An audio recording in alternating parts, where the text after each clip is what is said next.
This is Audible.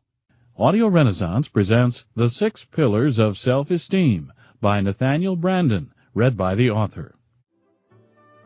Hello. My purpose in this program is to identify the most important factors on which self-esteem depends. If self-esteem is the health of the mind, then few subjects are of comparable urgency. The turbulence of our times demands strong selves with a clear sense of identity, competence, and worth. With a breakdown of cultural consensus, an absence of worthy role models, little in the public arena to inspire our allegiance, and disorientingly rapid change a permanent feature of our lives, with all that, it is a dangerous moment in history not to know who we are or not to trust ourselves. The stability we cannot find in the world, we must create within our own persons. To face life with low self-esteem is to be at a severe disadvantage. These considerations are part of my motivation in writing this program, which in essence consists of my answers to 4 questions. What is self-esteem? Why is self-esteem important? What can we do to raise the level of our self-esteem? What role do others play in influencing our self-esteem? Self-esteem is shaped by both internal and external factors.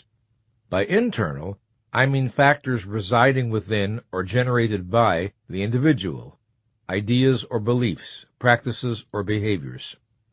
By external, I mean factors in the environment, such as messages verbally or non-verbally transmitted, or experiences evoked by parents, teachers, significant others, organizations, and culture. I examine self-esteem from the inside and the outside. What is the contribution of the individual to his or her self-esteem, and what is the contribution of other people?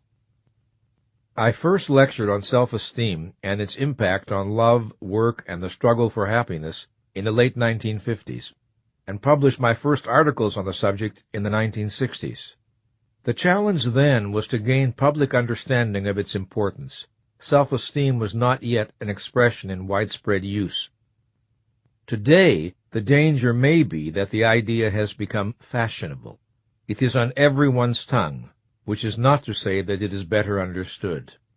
Yet if we are unclear about its precise meaning and about the specific factors its successful attainment depends on, if we are careless in our thinking, or succumb to the oversimplifications and sugar-coatings of pop psychology, then the subject will suffer a fate worse than being ignored.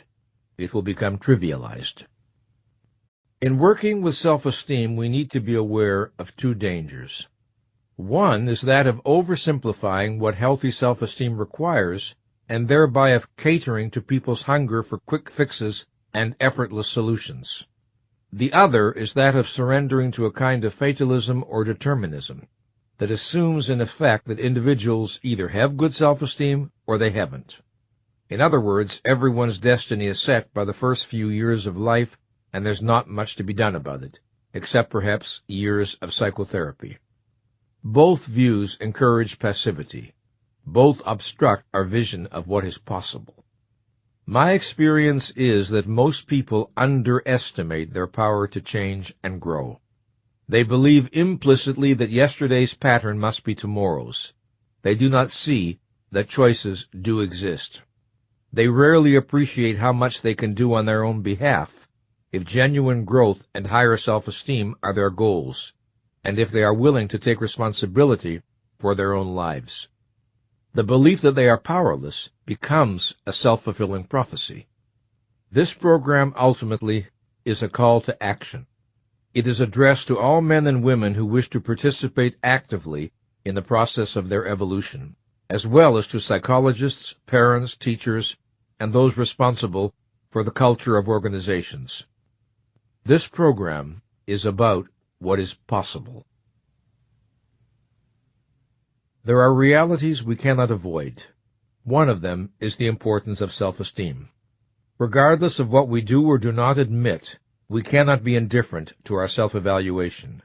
However, we can run from this knowledge if it makes us uncomfortable. We can shrug it off, evade it, declare that we are only interested in practical matters and escape into baseball or the evening news or the financial pages or a shopping spree or a sexual adventure or a drink. Yet, self-esteem is a fundamental human need. Its impact requires neither our understanding nor our consent. It works its way within us, with or without our knowledge.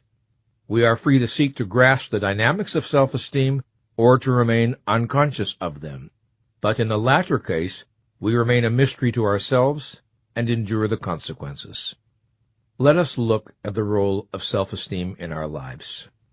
By self-esteem, I mean much more than that innate sense of self-worth that presumably is our human birthright. That spark that psychotherapists and teachers seek to fan in those they work with. That spark is only the anteroom to self-esteem. Self-esteem, fully realized, is the experience that we are appropriate to life and to the requirements of life. More specifically, self-esteem is confidence in our ability to think, confidence in our ability to cope with the basic challenges of life, and confidence in our right to be successful and happy, the feeling of being worthy, deserving, entitled to assert our needs and wants, achieve our values, and enjoy the fruits of our efforts. To trust one's mind and to know that one is worthy of happiness is the essence of self-esteem. The power of this conviction about oneself lies in the fact that it is more than a judgment or a feeling. It is a motivator. It inspires behavior. In turn, it is directly affected by how we act. Causation flows in both directions. There is a continuous feedback loop between our actions in the world and our self-esteem. If I trust my mind and judgment, I am more likely to operate as a thinking being. Bringing appropriate awareness to my activities, my life works better. This reinforces trust in my mind. If I distrust my mind, I am more likely to be mentally passive. When my actions lead to disappointing or painful results, I feel justified in distrusting my mind. With high self-esteem, I am more likely to persist in the face of difficulties. With low self-esteem, I am more likely to give up, or go through the motions of trying without really giving my best. If I persevere, the likelihood is that I will succeed more often than I fail. If I don't, the likelihood is that I will fail more often than I succeed. Either way, my view of myself will be reinforced. If I respect myself and require that others deal with me respectfully, I send out signals and behave in ways that increase the likelihood that others will respond appropriately. When they do, I am reinforced and confirmed in my initial belief. If I lack self-respect and accept discourtesy, abuse, or exploitation from others as natural, I unconsciously transmit this, and some people will treat me at my self-estimate. When this happens, and I submit to it, my self-respect deteriorates still more. The value of self-esteem lies not merely in the fact that it allows us to feel better, but that it allows us to live better, to respond to challenges and opportunities more resourcefully and more appropriately. The level of our self-esteem has profound consequences for every aspect of our existence.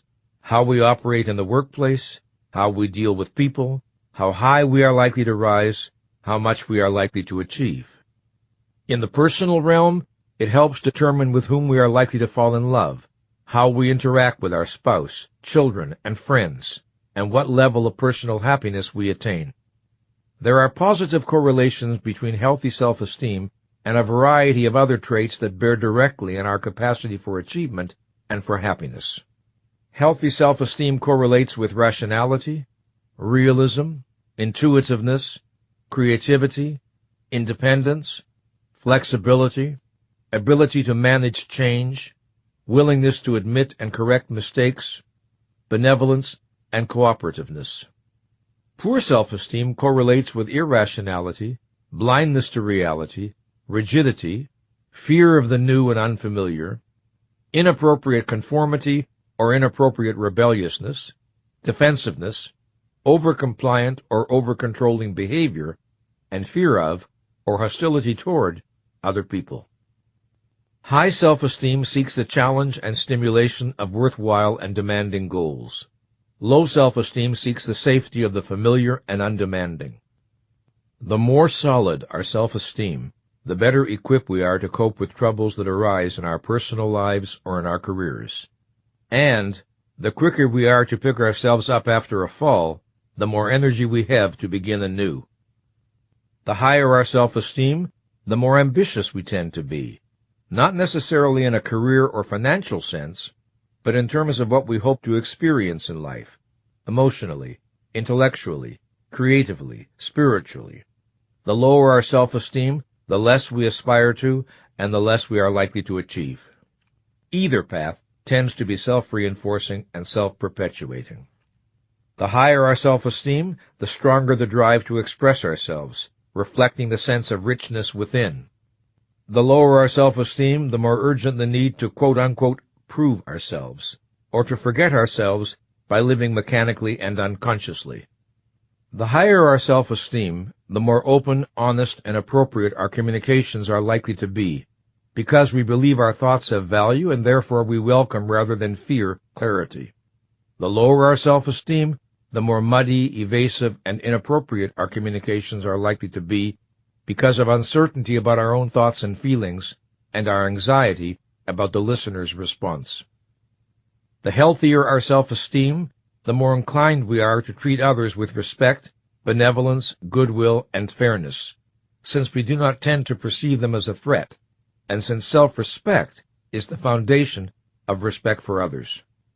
We tend to feel most comfortable, most at home, with persons whose self-esteem level resembles our own. Opposites may attract about some issues, but not this one. High self-esteem individuals tend to be drawn to high self-esteem individuals. We do not see a passionate love affair, for example, between persons at opposite ends of the self-esteem continuum, just as we are not likely to see a passionate romance between intelligence and stupidity. Note that I am speaking of passionate love, not a brief infatuation or sexual episode which can operate by a different set of dynamics. Medium self-esteem individuals are typically attracted to medium self-esteem individuals. Low self-esteem seeks low self-esteem in others. Not consciously, of course, but by the logic of that which leads us to feel we have encountered a soulmate. The most disastrous relationships are those between persons who think poorly of themselves. The union of two abysses does not produce a height. It is not difficult to see the importance of self-esteem to success in the arena of intimate relationships. There is no greater barrier to romantic happiness than the fear that I am undeserving of love and that my destiny is to be hurt. Such fears give birth to self-fulfilling prophecies. If I enjoy a fundamental sense of efficacy and worth, and experience myself as lovable, then I have a foundation for appreciating and loving others. I have something to give. I am not trapped in feelings of deficiency. But if I lack respect and enjoyment of who I am, I have very little to give except my unfilled needs. In my emotional impoverishment, I tend to see other people essentially as sources of approval or disapproval. I do not appreciate them for who they are in their own right. I see only what they can or cannot do for me. I am not looking for people whom I can admire and with whom I can share the excitement and adventure of life. I am looking for people who will not condemn me, and perhaps will be impressed by my persona, the face I present to the world. My ability to love remains undeveloped. We have all heard the observation that, if you do not love yourself, you will be unable to love others. Less well understood is the other half of the story. If I do not feel lovable, it is very difficult to believe that anyone else loves me. If I do not accept myself, how can I accept your love for me? Your warmth and devotion are confusing. They confound my self-concept, since I know I am not lovable. Thus, even if I consciously disown my feelings of being unlovable, even if I insist or try to insist that I am wonderful, my poor self-concept remains deep within to undermine my attempts at relationships. Unwittingly, I become a saboteur of love. I attempt love, but the foundation of inner security is not there. Instead, there is the secret fear that I am destined only for pain. so I pick someone who inevitably will reject or abandon me. Or, if I pick someone with whom happiness might be possible, I subvert the relationship by demanding excessive reassurances, or by venting irrational possessiveness, or by making catastrophes of small frictions, or by seeking control through subservience or domination, by finding ways to reject my partner before my partner can reject me. Everyone knows the famous Groucho Marx joke that he would never join a club that would have him for a member. That is exactly the idea by which some low self-esteem people operate their love life. If you love me, you obviously are not good enough for me. Only someone who will reject me is an acceptable object of my devotion. Note that it is not always necessary to destroy the relationship entirely. It may be acceptable that the relationship continue, providing I am not happy. I may engage in a project called struggling to be happy, or working on our relationship. I may read books on the subject, participate in seminars, attend lectures, or enter psychotherapy with the announced aim of being happy in the future. But not now. Not today. The possibility of happiness in the present is too terrifyingly immediate. Happiness anxiety, as I call it, is very common. Happiness can activate internal voices saying, I don't deserve this, or it will never last, or I'm riding for a fall, or I'm killing my mother or father by being happier than they ever were, or happiness is only an illusion, or nobody else is happy, so why should I be? What is required for many of us is the courage to tolerate happiness without self-sabotage, until such time as we lose the fear of it and realize that it will not destroy us and it need not disappear. One day at a time, I will tell clients, see if you can get through today without doing anything to undermine or subvert your good feelings. And if you fall off the wagon, don't despair. Pull yourself back up and recommit yourself to happiness. Such perseverance is self-esteem building. Self-esteem creates a set of implicit expectations about what is possible and appropriate to us. These expectations tend to generate the actions that turn them into realities, and the realities confirm and strengthen the original beliefs. Self-esteem, high or low, tends to be a generator of self-fulfilling prophecies. Self-concept is destiny, or more precisely, it tends to be. Our self-concept is who and what we consciously and subconsciously think we are. Our physical and psychological traits, our assets and liabilities, possibilities and limitations, strengths and weaknesses. A self-concept includes our level of self-esteem, but is more global. We cannot understand a person's behavior without understanding the self-concept behind it. People sabotage themselves at the height of their success all the time. They do so when success clashes with their implicit beliefs about what is appropriate to them. It is frightening to be flung beyond the limits of one's idea of who one is. If a self-concept cannot accommodate a given level of success, and if the self-concept does not change, it is predictable that the person will find ways to self-sabotage. Poor self-esteem places us in an adversarial relationship to our well-being. The question is sometimes asked, is it possible to have too much self-esteem? No, it is not, no more than it is possible to have too much physical health, or too powerful an immune system. Sometimes self-esteem is confused with boasting or bragging or arrogance, but such traits reflect not too much self-esteem, but too little. They reflect a lack of self-esteem. Persons of high self-esteem are not driven to make themselves superior to others. They do not seek to prove their value by measuring themselves against a comparative standard. Their joy is in being who they are, not in being better than someone else. I recall reflecting on this issue one day while watching my dog playing in the backyard.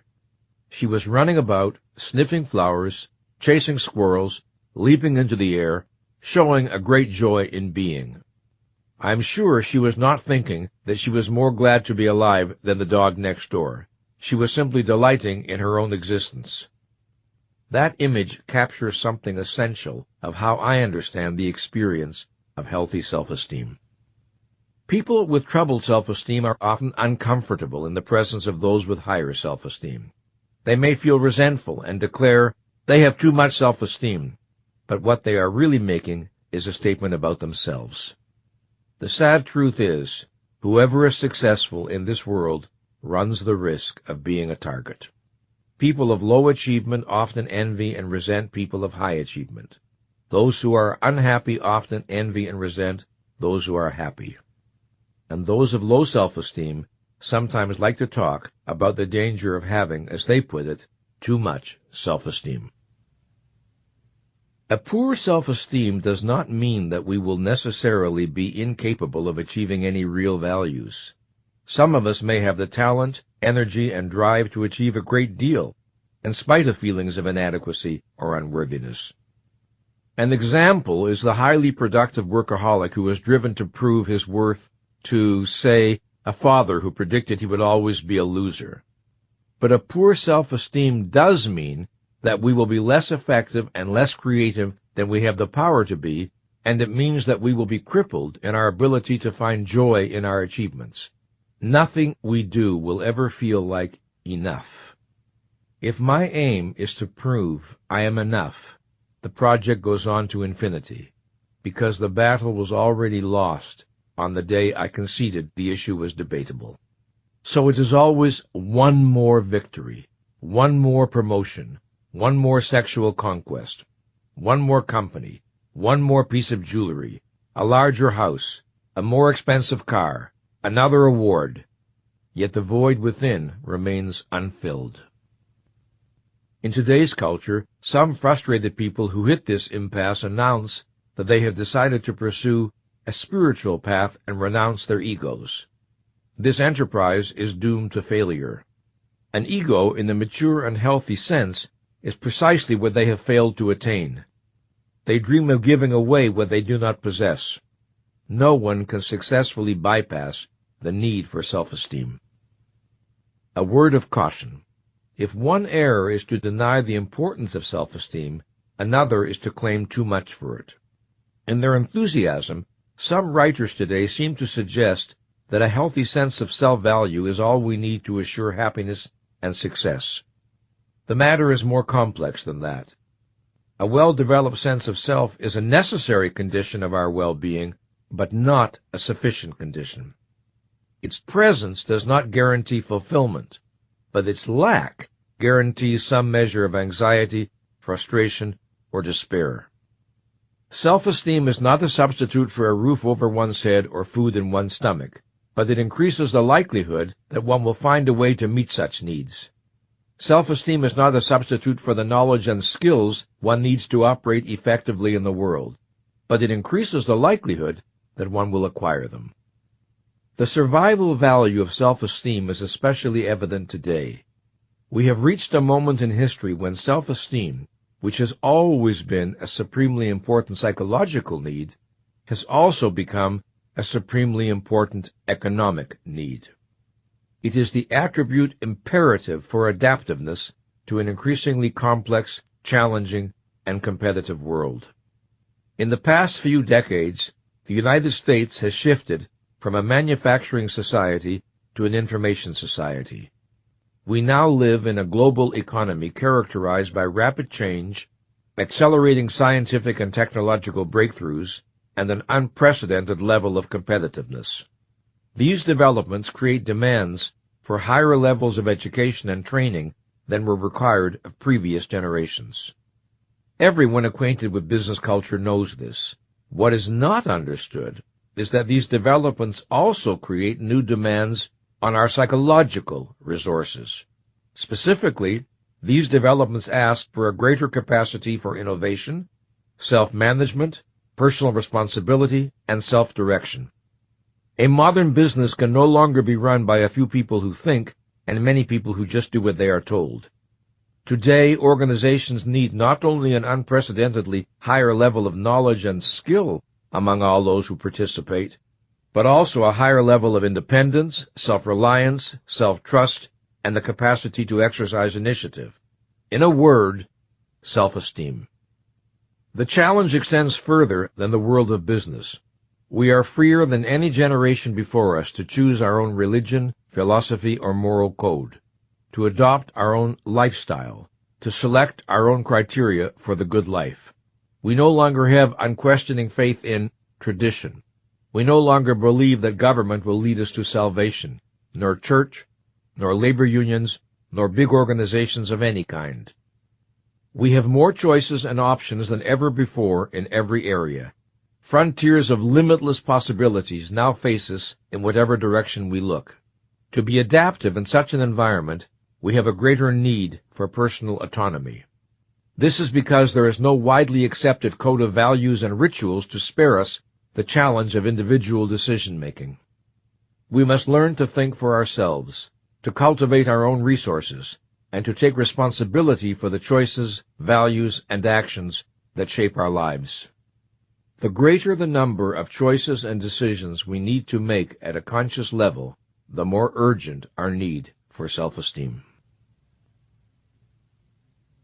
Self-esteem has two interrelated components. One is a sense of basic confidence in the face of life's challenges. This is self-efficacy. The other is a sense of being worthy of happiness. This is self-respect.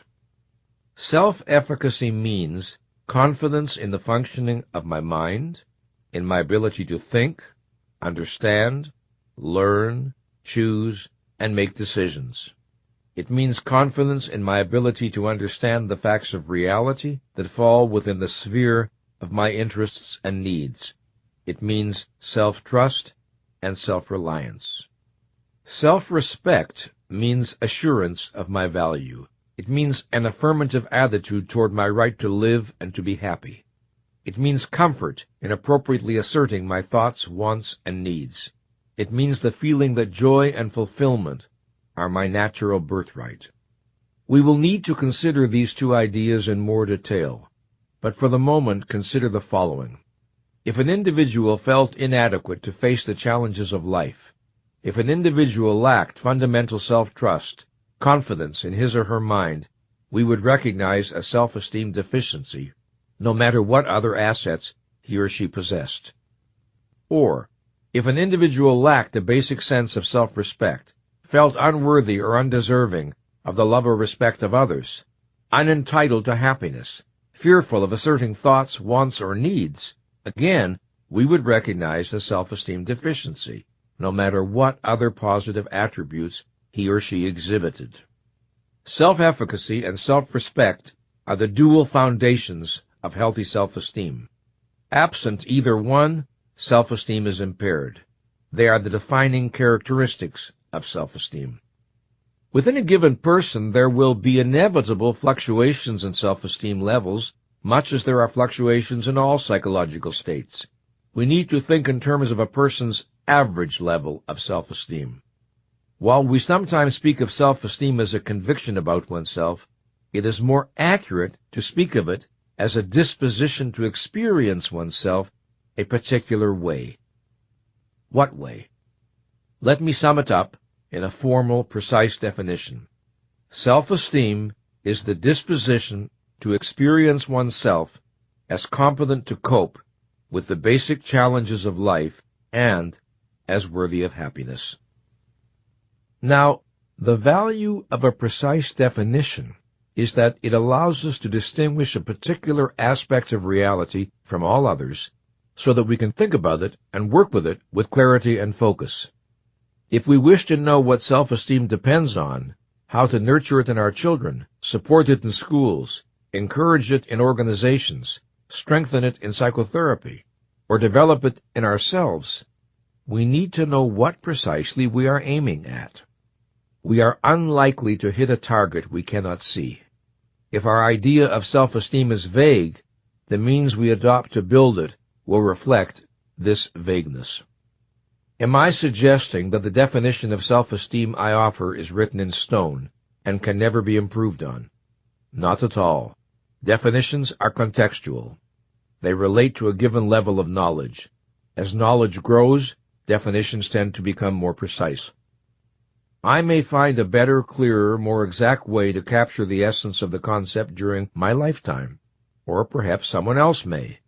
But within the context of the knowledge we now possess, I can think of no alternative formulation that identifies with more precision the unique aspect of human experience we are exploring. To have high self-esteem, then, is to feel confidently appropriate to life.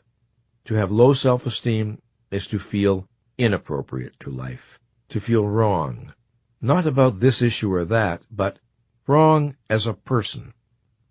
To have average self-esteem is to fluctuate between feeling appropriate and inappropriate, right and wrong as a person. It is also to manifest these inconsistencies in behavior, sometimes acting wisely, sometimes acting foolishly, thereby reinforcing the uncertainty about who one is at one's core. I have given the name self-efficacy to that experience of basic power or competence that we associate with healthy self-esteem, and self-respect to the experience of dignity and personal worth. While their meaning is clear in a general way, I want to examine them more closely. First, self-efficacy. To be efficacious in the basic dictionary sense is to be capable of producing a desired result. Confidence in our basic efficacy is confidence in our ability to learn what we need to learn and do what we need to do in order to achieve our goals, insofar as success depends on our own efforts. Rationally, we do not judge our competence in the sense meant here by factors outside our control. Self-efficacy is not the conviction that we can never make an error. It is the conviction that we are able to think, to judge, to know, and to correct our errors. It is trust in our mental processes and abilities. Self-efficacy is not the certainty that we will be able to master any and every challenge that life presents. It is the conviction that we are capable in principle of learning what we need to learn, and that we are committed to doing our rational and conscientious best to master the tasks and challenges entailed by our values. Self-efficacy is deeper than confidence in our specific knowledge and skills based on past successes and accomplishments, although it is clearly nurtured by them. It is confidence in what made it possible for us to acquire knowledge and skills and to achieve successes. It is confidence in our ability to think, confidence in our consciousness and how we choose to use it. Again, it is trust in our processes, and as a consequence, a disposition to expect success for our efforts. The distinction between trust in our processes and trust in some particular area of knowledge is of the highest importance in virtually every sphere of endeavor. In a world in which the total of human knowledge is doubling about every 10 years, our security can rest only on our ability to learn. No one can expect to be equally competent in all areas, and no one needs to be. Our interests, values, and circumstances determine the areas in which we are likely to concentrate. Now let's consider the second component of self-esteem, self-respect. Just as self-efficacy entails the expectation of success as natural, so self-respect entails the expectation of friendship, love, and happiness as natural, as a result of who we are and what we do. We can isolate the two components conceptually for the sake of analysis, but in the reality of our daily experience they constantly overlap and involve each other. Self-respect is the conviction of our own value. It is not the delusion that we are perfect or superior to everyone else. It is not comparative or competitive at all. It is the conviction that our life and well-being are worth acting to support, protect, and nurture, that we are good and worthwhile and deserving of the respect of others, and that our happiness and personal fulfillment are important enough to work for. To appreciate why our need for self-respect is so urgent, consider this. To live successfully, we need to pursue and achieve values. To act appropriately, we need to value the beneficiary of our actions. we need to consider ourselves worthy of the rewards of our actions. Absent this conviction, we will not know how to take care of ourselves, protect our legitimate interests, satisfy our needs, or enjoy our own achievements. Thus, our experience of self-efficacy also will be impaired. If we respect ourselves, we tend to act in ways that confirm and reinforce this respect, such as requiring others to deal with us appropriately. If we wish to raise the level of our self-respect, we need to act in ways that will cause it to rise, and this begins with a commitment to the value of our own person. The need to see ourselves as good is the need to experience self-respect. It emerges very early. As we develop from childhood, we progressively become aware of the power to choose our actions. We become aware of our responsibility for the choices we make. We acquire our sense of being a person. We experience a need to feel that we are right as a person, right in our characteristic way of functioning. This is the need to feel that we are good. The level of our self-esteem is not set once and for all in childhood. It can grow as we mature, or it can deteriorate. There are people whose self-esteem was higher at the age of 10 than at the age of 60, and the reverse is also true. Self-esteem can rise and fall and rise again over the course of a lifetime. Mine certainly has. I can think back over my history and observe changes in the level of my self-esteem that reflect choices I made in the face of particular challenges. I can recall instances when I made choices I am proud of and others I bitterly regret, choices that strengthened my self-esteem and others that lowered it. We all can. With regard to choices that lower self-esteem, I think of times when I was unwilling to see what I saw and know what I knew, times when I needed to raise awareness and instead I lowered it, times when I needed to examine my feelings and instead I disowned them, times when I needed to announce a truth and instead I clung to silence, times when I needed to walk away from a relationship that was harming me and instead I struggled to preserve it, times when I needed to stand up for my deepest feelings and assert my deepest needs, and instead I waited for a miracle to deliver me. Any time we have to act, to face a challenge, to make a moral decision, we affect our feelings about ourselves for good or bad, depending on the nature of our response and the mental processes behind it. And if we avoid action and decisions in spite of their obvious necessity, that too affects our sense of self. Our need for self-esteem is the need to know we are functioning as our life and well-being require. What does self-esteem look like? There are some fairly simple and direct ways in which self-esteem manifests itself in ourselves and in others. None of these items taken in isolation is a guarantee, but when all are present together, self-esteem seems certain. Self-esteem expresses itself in a face, manner, and way of talking and moving that projects the pleasure one takes in being alive. It expresses itself in an ease of talking of accomplishments or shortcomings, with directness and honesty, since one is in a friendly relationship to facts. It expresses itself in the comfort one experiences in giving and receiving compliments, expressions of affection, appreciation, and the like. It expresses itself in an openness to criticism and a comfort about acknowledging mistakes, because one's self-esteem is not tied to the image of being perfect. It expresses itself when one's words and movements tend to have a quality of ease and spontaneity, reflecting the fact that one is not at war with oneself. It expresses itself in the harmony between what one says and does and how one looks, sounds, and moves. It expresses itself in an attitude of openness to and curiosity about new ideas, new experiences, new possibilities of life. It expresses itself in the fact that feelings of anxiety or insecurity, if they appear, will be less likely to intimidate or overwhelm, since accepting them, managing them, and rising above them rarely feels impossibly difficult. It expresses itself in the ability to enjoy the humorous aspects of life in oneself and others. It expresses itself in one's flexibility in responding to situations and challenges, since one trusts one's mind and does not see life as doom or defeat. It expresses itself in one's comfort with assertive behavior in oneself and others.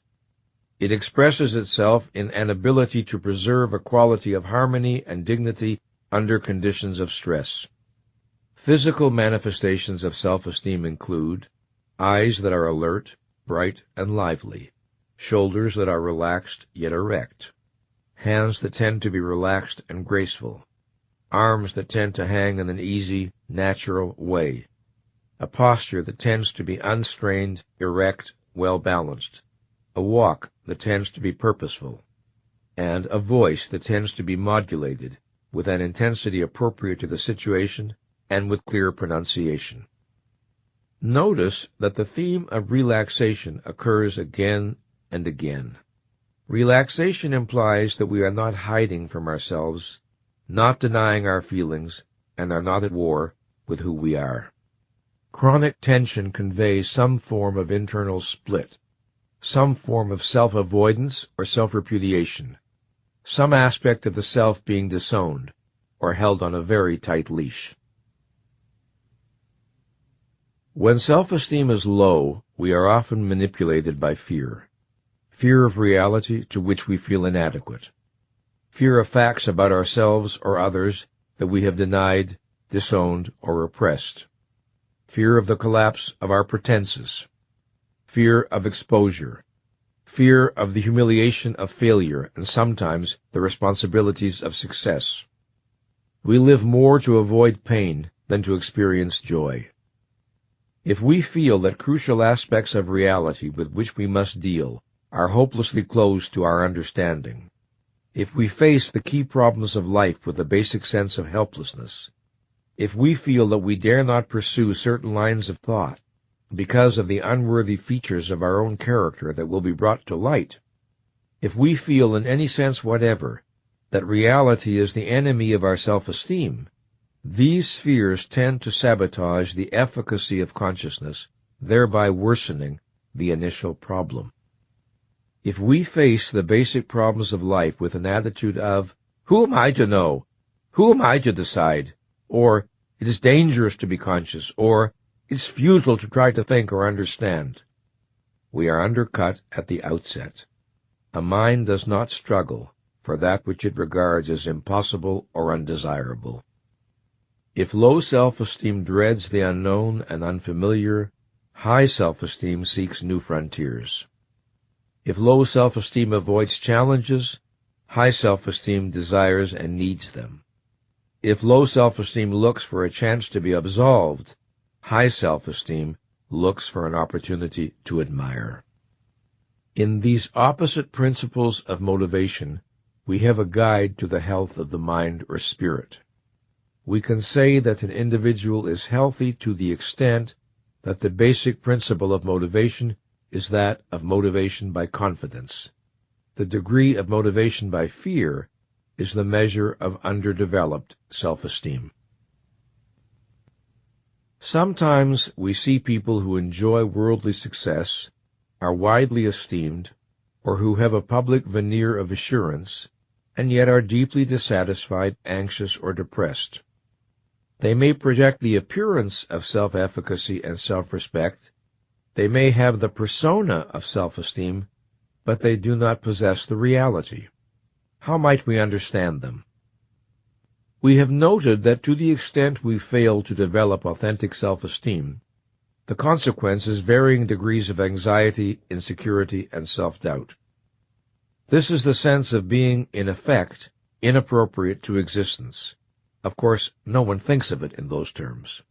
Perhaps instead one thinks, "Something is wrong with me," or "I'm lacking something essential." This state tends to be painful, and because it is painful, we are often motivated to evade it, to deny our fears, rationalize our behavior, and create the appearance of a self-esteem we do not possess. We may develop what I have called pseudo-self-esteem. Pseudo-self-esteem is the illusion of self-efficacy and self-respect without the reality. It is a self-protective device to diminish anxiety and to provide a spurious sense of security, a device to assuage our need for authentic self-esteem while allowing the real causes of its lack to remain unexamined. Nothing is more common than to pursue self-esteem by means that will not and cannot work. Instead of seeking self-esteem through consciousness, responsibility, and integrity, we may seek it through popularity, material acquisitions, or sexual exploits. Instead of valuing personal authenticity, we may value belonging to the right clubs, or the right church, or the right political party. Instead of seeking self-respect through honesty, we may seek it through philanthropy. I must be a good person. I do good works. Instead of striving for the true power of competence, we may pursue the so-called power of manipulating or controlling other people. The possibilities for self-deception are almost endless. Self-esteem is an intimate experience. It resides in the core of one's being. It is what I think and feel about myself, not what someone else thinks or feels about me. This simple fact can hardly be overemphasized. I can be loved by my family, my mate, and my friends, and yet not love myself.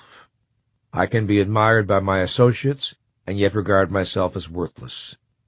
I can project an image of assurance and poise that fools almost everyone, and yet secretly tremble with a sense of my inadequacy.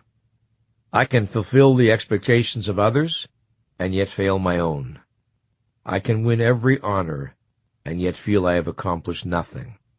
I can be adored by millions, and yet wake up each morning with a sickening sense of fraudulence and emptiness. The tragedy of many people's lives is that they look for self-esteem in every direction except within, and so they fail in their search. The ultimate source of self-esteem is and can only be internal, in what we do, not what others do. When we seek it in externals, we invite tragedy. I do not wish to suggest that a psychologically healthy person is unaffected by the feedback he or she receives from others. We are social beings, and others certainly contribute to our self-perceptions. But there are immense differences among people in the relative importance to their self-esteem of the feedback they receive.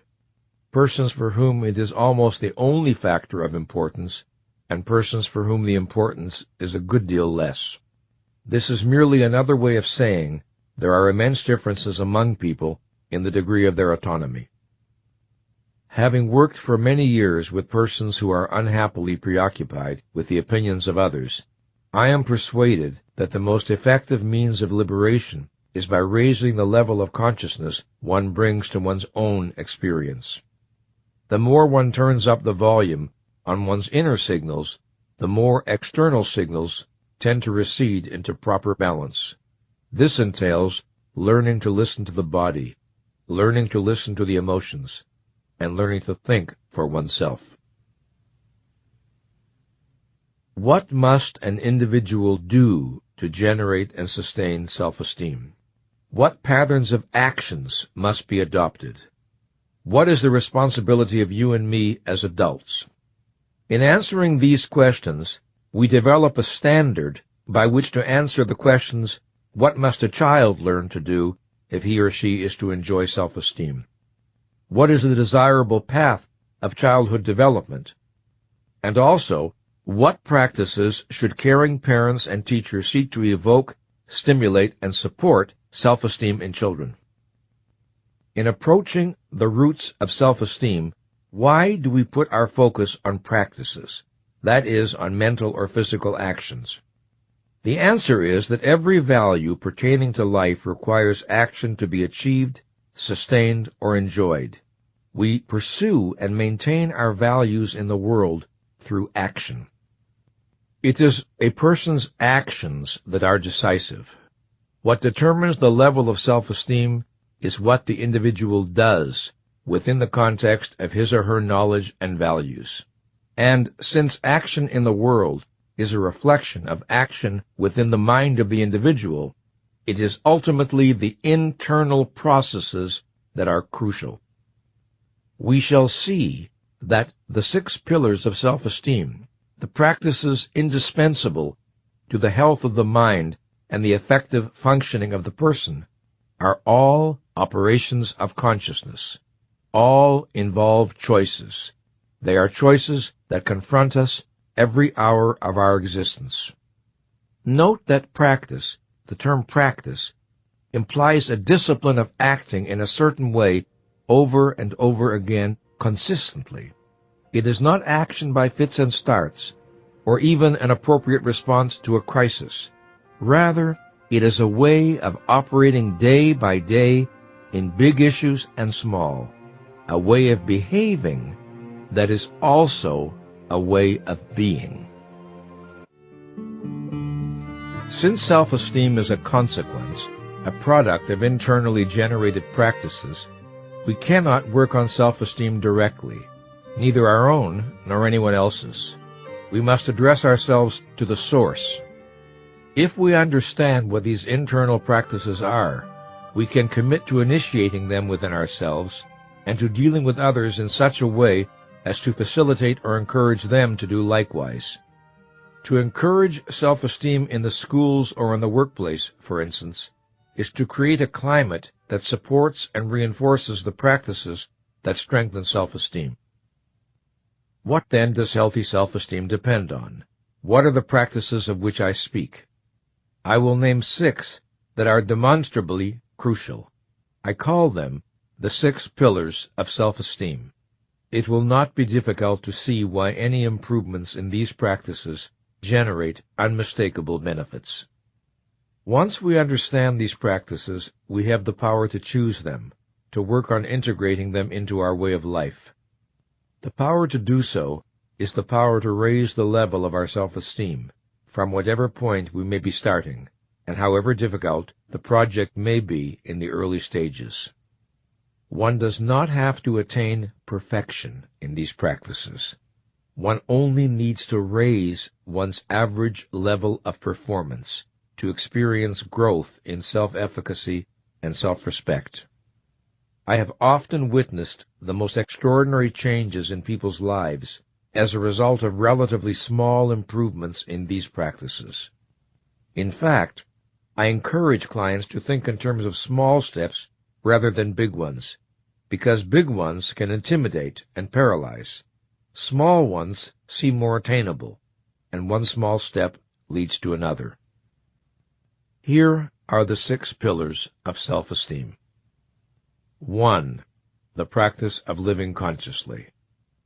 2. The practice of self-acceptance. 3. The practice of self-responsibility. 4. The practice of self-assertiveness. 5. The practice of living purposefully. 6. The practice of personal integrity.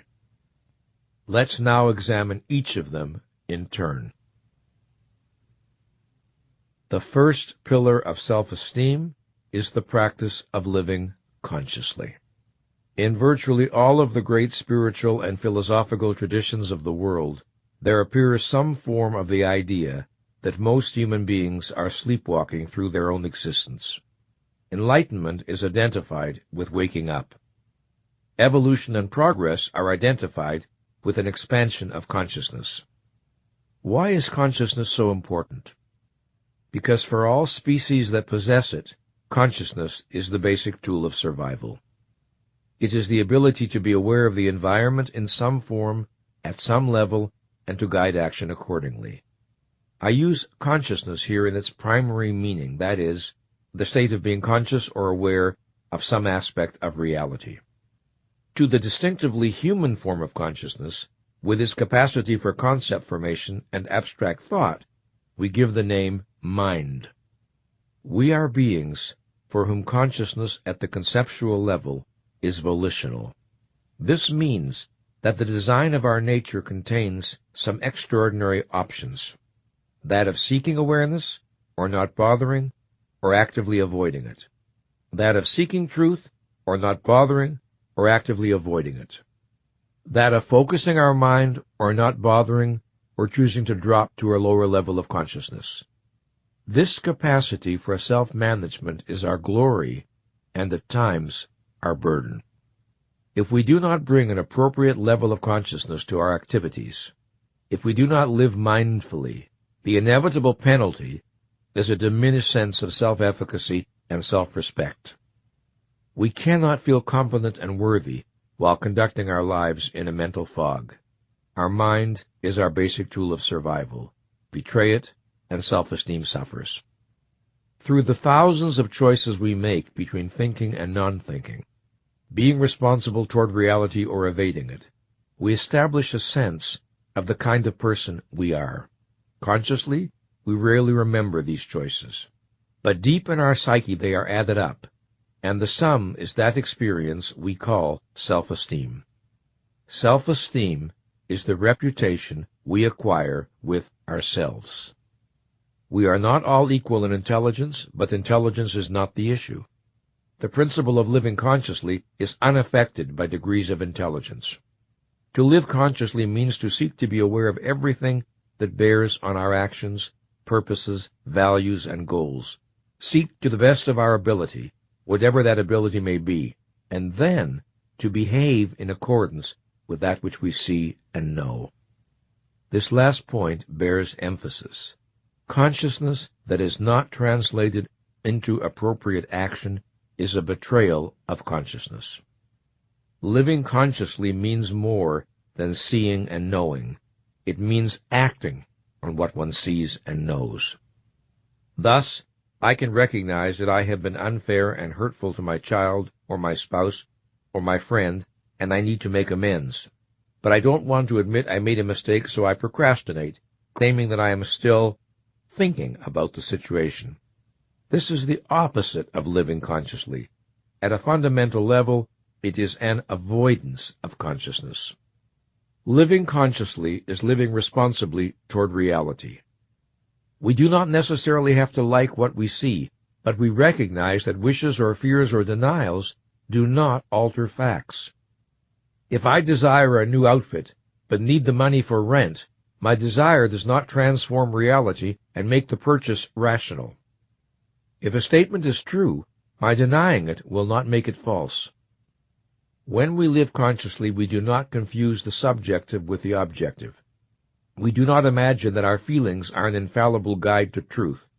We can learn from our feelings, to be sure, and they may even point us in the direction of important facts, but this will entail the participation of reason. Let us look more closely at what the practice of living consciously includes. Living consciously entails a mind that is active rather than passive, an intelligence that takes joy in its own function, being in the moment without losing the wider context, reaching out toward relevant facts rather than withdrawing from them, being concerned to distinguish among facts, interpretations, and emotions, noticing and confronting any impulses to avoid or deny painful or threatening realities, being concerned to know where I am relative to my various goals and projects, and whether I am succeeding or failing, being concerned to know if my actions are in alignment with my purposes, searching for feedback from the environment so as to adjust or correct my course when necessary, persevering in the attempt to understand in spite of difficulties, being receptive to new knowledge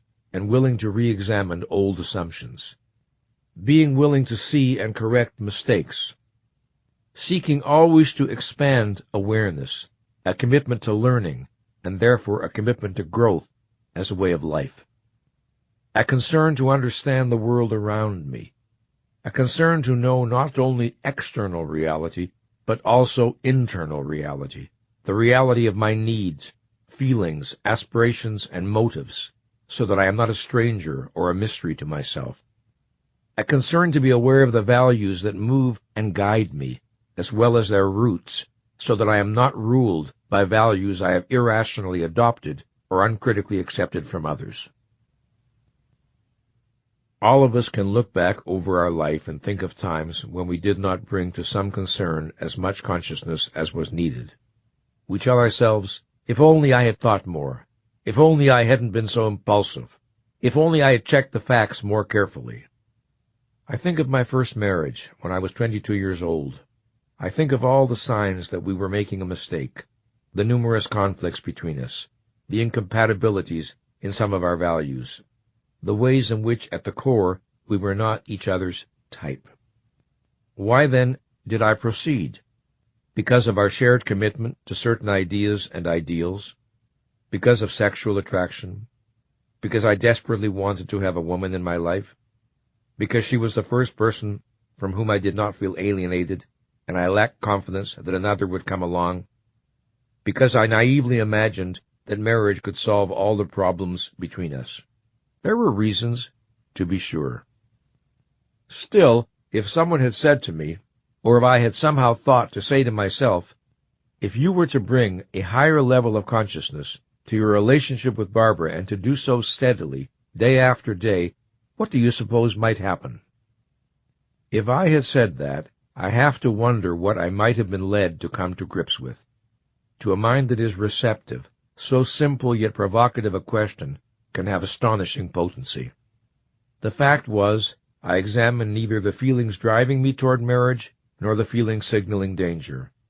I did not confront the logical and obvious questions. Why marry now? Why not wait until more is resolved between you? And because of what I did not do, my self-esteem suffered a subtle wound, although it would be years before I fully understood this. There is an exercise that I give to therapy clients today that I wish I had known about then. The course of my life over the next decade or so might have been different if for 2 weeks I sat at my desk each morning and wrote the following incomplete sentence in my notebook. If I bring a higher level of consciousness to my relationship with Barbara, if I had then written 6 to 10 endings as rapidly as I could, without rehearsing, censoring, planning, or thinking, I would have found myself making more and more conscious, explicit, and inescapable all the deep reservations I had about this relationship, as well as my process of avoidance and denial. I have given this exercise to clients who are confused or conflicted about some relationship, and the result almost invariably is major clarification. Sometimes the relationship radically improves. Sometimes it ends. Had I known to use this technique, I would have had to face the fact that loneliness was driving me more than admiration. If Barbara had done a similar exercise, she would have realized that she was no more rational than I in what we were preparing to do. Whether we would have had the courage and wisdom to stay at this higher level of awareness is something I can only speculate about now. Judging from the experience of my clients, it would have been extraordinarily difficult for us to persist blindly on our course, because we would no longer have been blind, and opening one door clears the way to opening another, and then another. In the course of this program, I will give you suggestions for sentence completion exercises. Sentence completion work is a deceptively simple, yet uniquely powerful tool for raising self-understanding, self-esteem, and personal effectiveness. It rests on the premise that all of us have more knowledge than we normally are aware of. Sentence completion is a tool for accessing and activating these hidden resources. The essence of this procedure is to write an incomplete sentence, called a stem sentence, and to keep adding different endings to it. The sole requirement is that each ending be a grammatical completion of the sentence. We want a minimum of 6 endings, and 10 is plenty. There are 2 ways to approach this.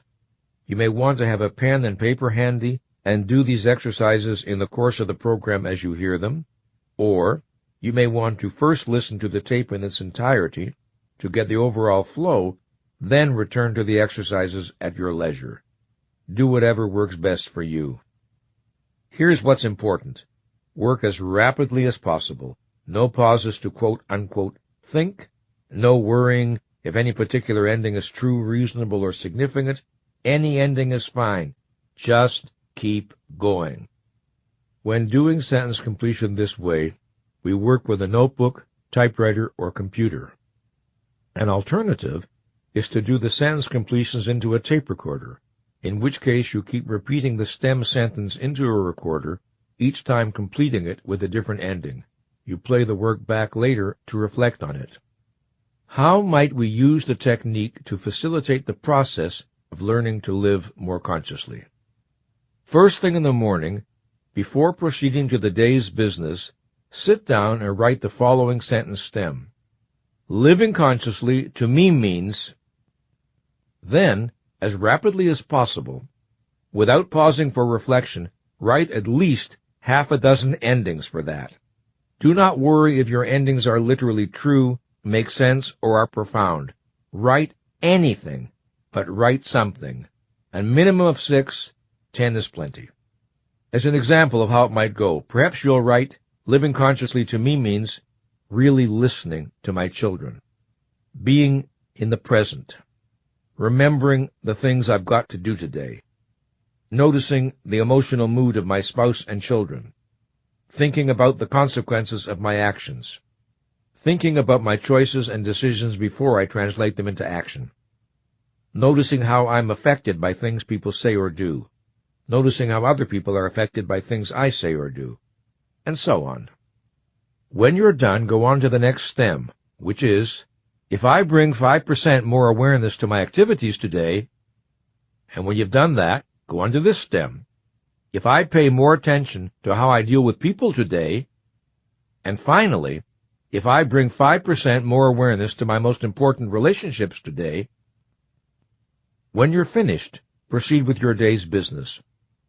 At the end of the day, as your last task before dinner, do 6 to 10 endings each for the following stems. When I reflect on how I would feel if I lived more consciously. When I reflect on what happens when I bring 5% more awareness to my activities. When I reflect on what happens when I bring 5% more awareness to my most important relationships.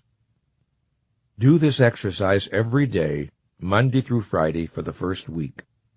Do not read what you wrote the day before. Naturally, there will be many repetitions, but also new endings will inevitably occur. You are energizing all of your psyche to work for you. An average session should not take longer than 10 minutes. If it takes much longer, you are thinking too much. Sometime each weekend, reread what you have written for the week, and then write a minimum of 6 endings for this stem. If any of what I have been writing this week is true, it might be helpful if In doing this work, the ideal is to empty your mind of any expectations concerning what will happen or what is supposed to happen. Do not impose any demands on the situation. Try to empty your mind of expectations. Do the exercise, go about your day's activities, and merely notice any differences in how you feel or how you operate.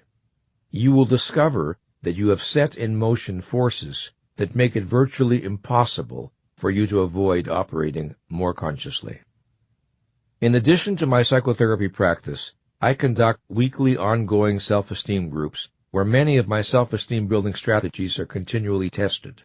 Sentence completion exercises have proven to be powerful in quietly and gently generating change. No one has ever done this particular consciousness exercise for a month or two without showing signs of operating at a higher level of awareness in the conduct of daily life. The exercise is an adrenaline shot into the psyche. After you have worked with these stems for, say, 2 weeks, you will acquire a sense of how the procedure works. Then you can begin to use other stems to help raise your awareness with regard to particular issues of concern. Living consciously is both a practice and a mindset, an orientation toward life, and clearly it exists on a continuum. No one lives entirely unconsciously, and no one is incapable of expanding his or her consciousness. If we reflect on this issue, we will notice that we tend to be more conscious in some areas of our life than in others. I have worked with athletes and dancers who are exquisitely aware of the slightest nuances within their bodies, and yet who are quite unaware of the meaning of many of their emotions. We all know people who are brilliantly conscious in the area of work, and are catastrophes of unconsciousness in their personal relationships. The ways we know what area of our life needs more awareness are usually fairly obvious. We look at the area where our life is working least satisfactorily. We notice where the pains and frustrations are. We observe where we feel least effective. If we are willing to be honest, this is not a difficult task.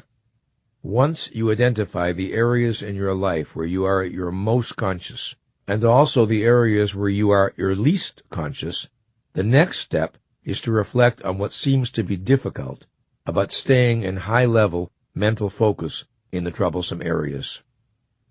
You might find it stimulating to consider the following questions. If you choose to be more conscious at work, what might you do differently?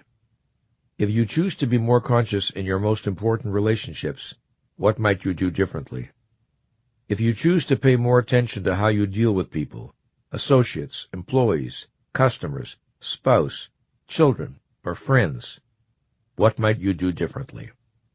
If you feel fear or reluctance to expand consciousness in any of these areas, what are the imagined negatives you are avoiding? If, without self-reproach, you bring more consciousness to your fears or reluctance, what might you notice? If you wanted to feel more powerful and effective in the areas where your consciousness has been less than it needs to be, what are you willing to do? The second pillar of self-esteem is the practice of self-acceptance. Without self-acceptance, self-esteem is impossible. In fact, it is so intimately bound up with self-esteem that one sometimes sees the two ideas confused. Yet they are different in meaning, and each needs to be understood in its own right. Whereas self-esteem is something we experience, self-acceptance is something we do. To be self-accepting is to be on my own side, to be for myself. In the most fundamental sense, self-acceptance refers to an orientation of self-value and self-commitment that derives from the fact that I am alive and conscious. As such, it is more primitive than self-esteem. It is a pre-rational, pre-moral act of self-affirmation. It is a kind of natural egoism that is the birthright of every human being. Some people are self-rejecting at so deep a level that no growth work can ever begin until and unless this problem is addressed. If it is not, no treatment will hold, no new learning will be properly integrated, no significant advances can be made. An attitude of basic self-acceptance entails the declaration, I choose to value myself, to treat myself with respect, to stand up for my right to exist. This primary act of self-affirmation is the base on which self-esteem develops. It can lie sleeping and then suddenly awake. It can fight for our life even when we are filled with despair. When we are on the brink of suicide, it can make us pick up the telephone and call for help. From the depths of anxiety or depression, it can lead us to the office of a psychotherapist. When all we want to do is lie down and die, it can impel us to keep moving. It is the voice of the life force. It is selfishness in the noblest meaning of that word. If it goes silent, self-esteem is the first casualty. Self-acceptance entails our willingness to experience, without denial or evasion, that we think what we think, feel what we feel, desire what we desire, have done what we have done, and are what we are. It is our willingness to experience rather than to disown whatever may be the facts of our being at a particular moment. The willingness to experience and accept our feelings carries no implication that emotions are to have the last word on what we do. I may not be in the mood to work today. I can acknowledge my feelings, experience them, accept them, and then go to work. I will work with a clearer mind because I have not begun the day with self-deception. Often, when we fully experience and accept negative feelings, we are able to let go of them. They have been allowed to have their say, and they relinquish center stage. Self-acceptance is the willingness to say of any emotion or behavior, this is an expression of me. It is not necessarily an expression I like or admire, but it is an expression of me nonetheless, at least at the time it occurred. If I am thinking these disturbing thoughts, I am thinking them. I accept the full reality of my experience. If I am feeling pain or anger or fear or inconvenient lust, I am feeling it. What is true is true. I do not rationalize, deny, or attempt to explain away. I am feeling what I am feeling, and I accept the reality of my experience. If I have taken actions of which I am later ashamed, the fact remains that I have taken them. I do not twist my brain to make facts disappear. I am willing to stand still in the presence of what I know to be true. What is, is. To accept is more than simply to acknowledge or admit. It is to experience, stand in the presence of, contemplate the reality of, absorb into my consciousness. I need to open myself to and fully experience unwanted emotions, not just perfunctorily recognize them. Accepting does not necessarily mean liking, enjoying, or condoning. I can accept one is and be determined to evolve from there. It is not acceptance but denial that leaves me stuck. I cannot be truly for myself. I cannot build self-esteem if I cannot accept myself. Self-acceptance also entails the idea of compassion, of being a friend to myself. Suppose I have done something that I regret, or of which I am ashamed, and for which I reproach myself. Self-acceptance does not deny reality, does not argue that what is wrong is really all right, but it inquires into the context in which the action was taken. It wants to understand the why. It wants to know why something that is wrong or inappropriate felt desirable, or appropriate, or even necessary at the time. We do not understand another human being when we know only that what he or she did is wrong, unkind, destructive, or whatever. We need to know the internal considerations that prompted the behavior. There is always some context in which the most offensive actions can have their own kind of sense. This does not mean they are justified, only that they can be understandable. I can condemn some action I have taken and still have compassionate interest in the motives that prompted it. I can still be a friend to myself. This has nothing to do with alibying, rationalizing, or avoiding responsibility. A good friend might say to me, "This was unworthy of you. Now tell me, what made it feel like a good idea, or at least a defensible one?" This, too, is what I can say to myself. Just as when we need to reproach or correct others, we should wish to do so in ways that do not damage their self-esteem, so we should bring the same benevolence to ourselves. This is the virtue of self-acceptance. By way of introducing clients to the idea of self-acceptance, I often like to begin with a simple exercise. It can offer a profound learning experience. Stand in front of a full-length mirror and look at your face and body. Notice your feelings as you do so. I'm asking you to focus not on your clothes or your makeup, but on you. Notice if this is difficult or makes you uncomfortable. It is good to do this exercise naked. You will probably like some parts of what you see more than others. If you're like most people, you'll find some parts difficult to look at for long because they agitate or displease you. In your eyes, there may be a pain you do not want to confront. Perhaps you're too fat or too thin.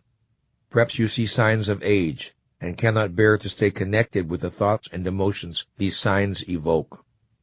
So, the impulse is to escape, to flee from awareness, to reject, deny, disown aspects of yourself.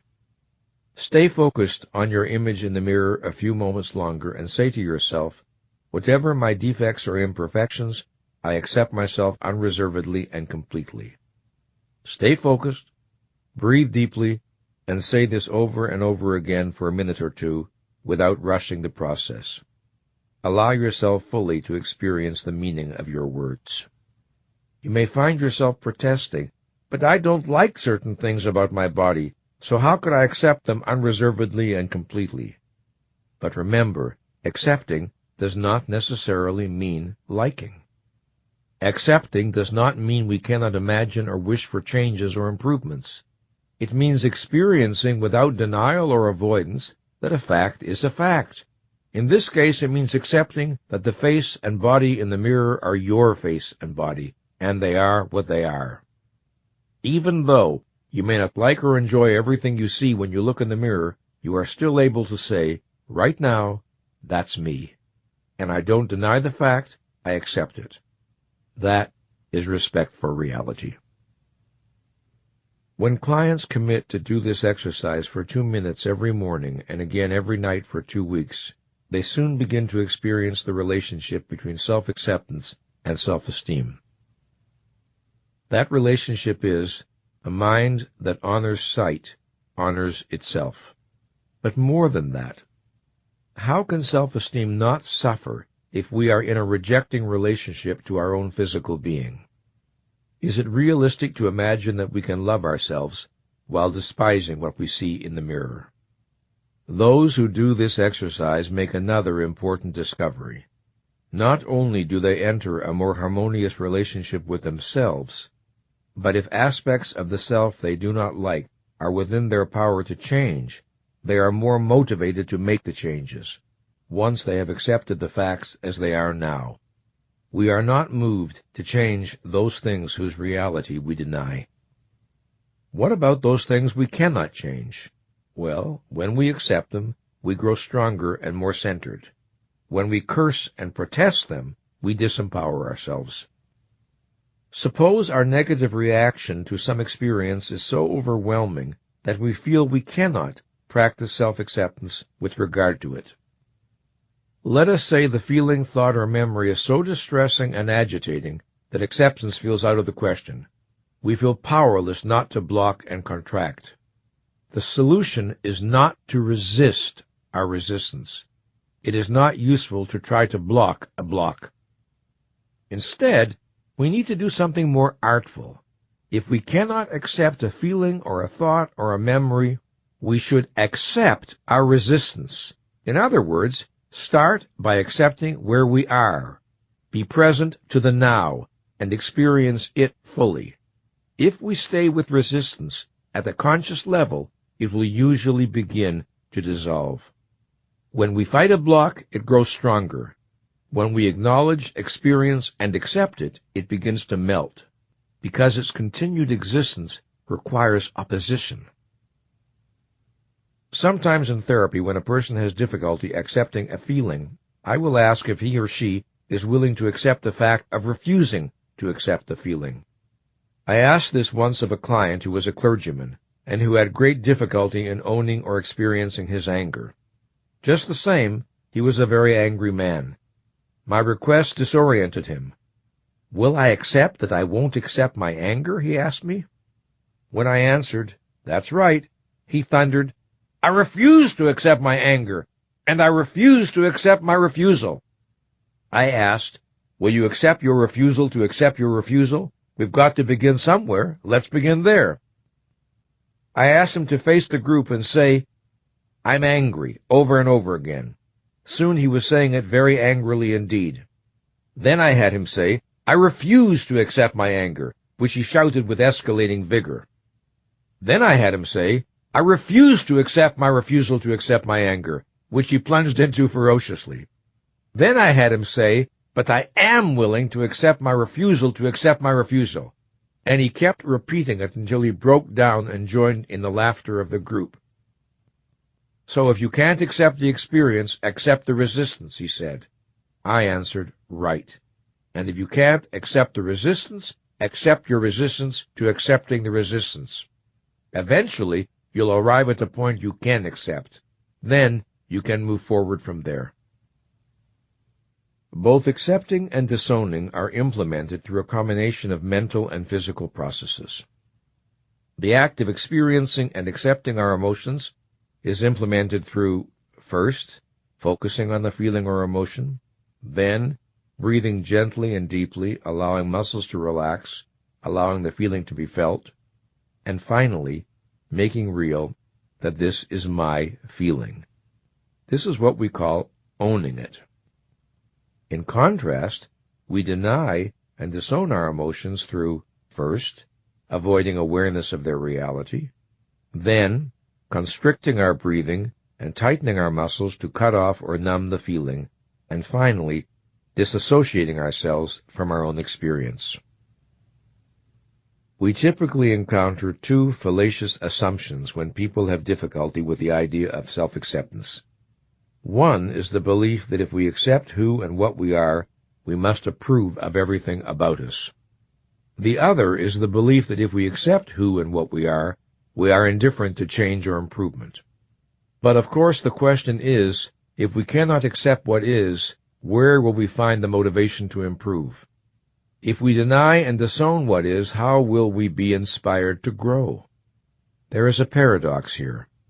Acceptance of what is the precondition of change, and denial of what is leaves me stuck in it.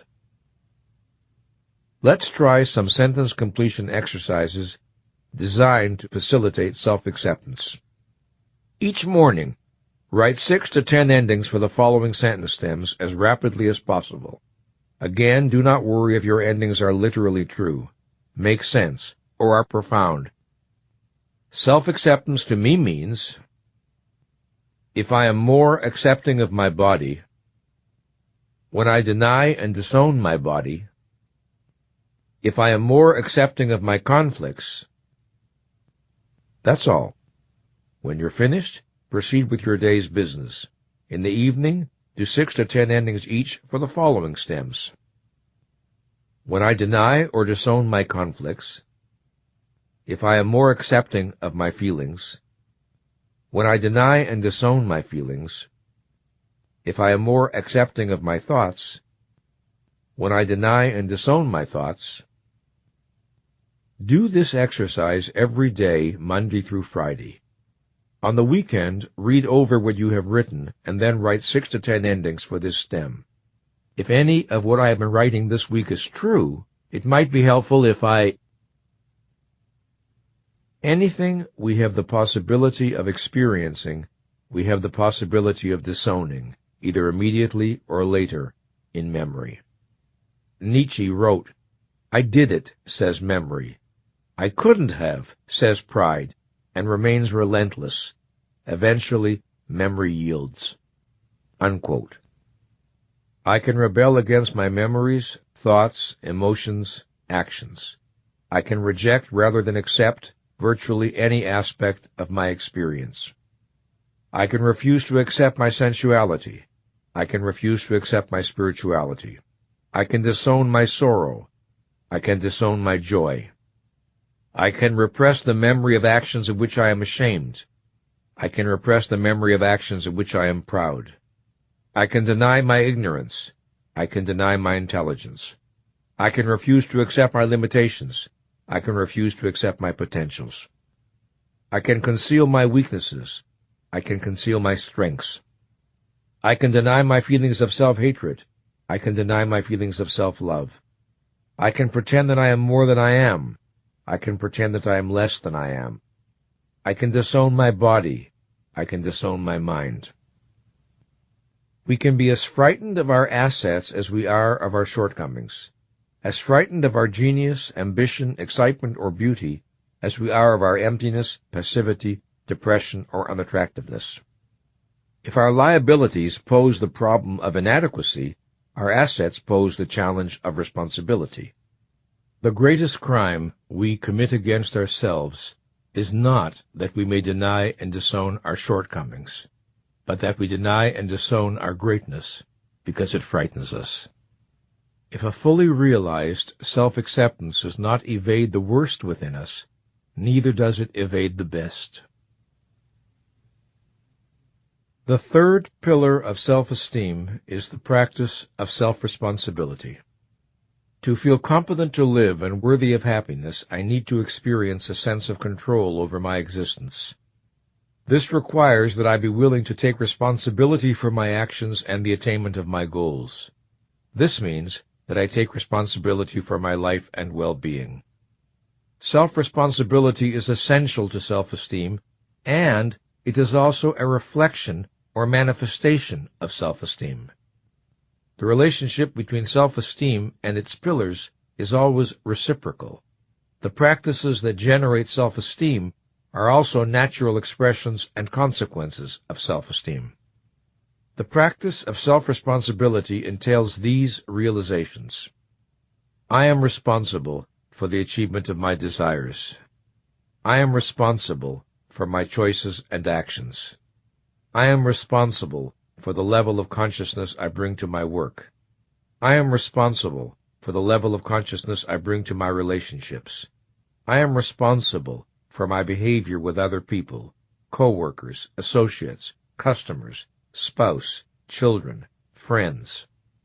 I am responsible for how I prioritize my time. I am responsible for my personal happiness. I am responsible for accepting or choosing the values by which I live. I am responsible for raising my self-esteem. Once, when I was lecturing to a group of psychotherapists on the 6 pillars of self-esteem, one of them asked me, "Why do you put your emphasis on what the individual must do to grow in self-esteem? Isn't the source of self-esteem the fact that we are children of God?" I have encountered this question a number of times. Whether one believes in a God and whether one believes we are God's children is irrelevant to the issue of what self-esteem requires.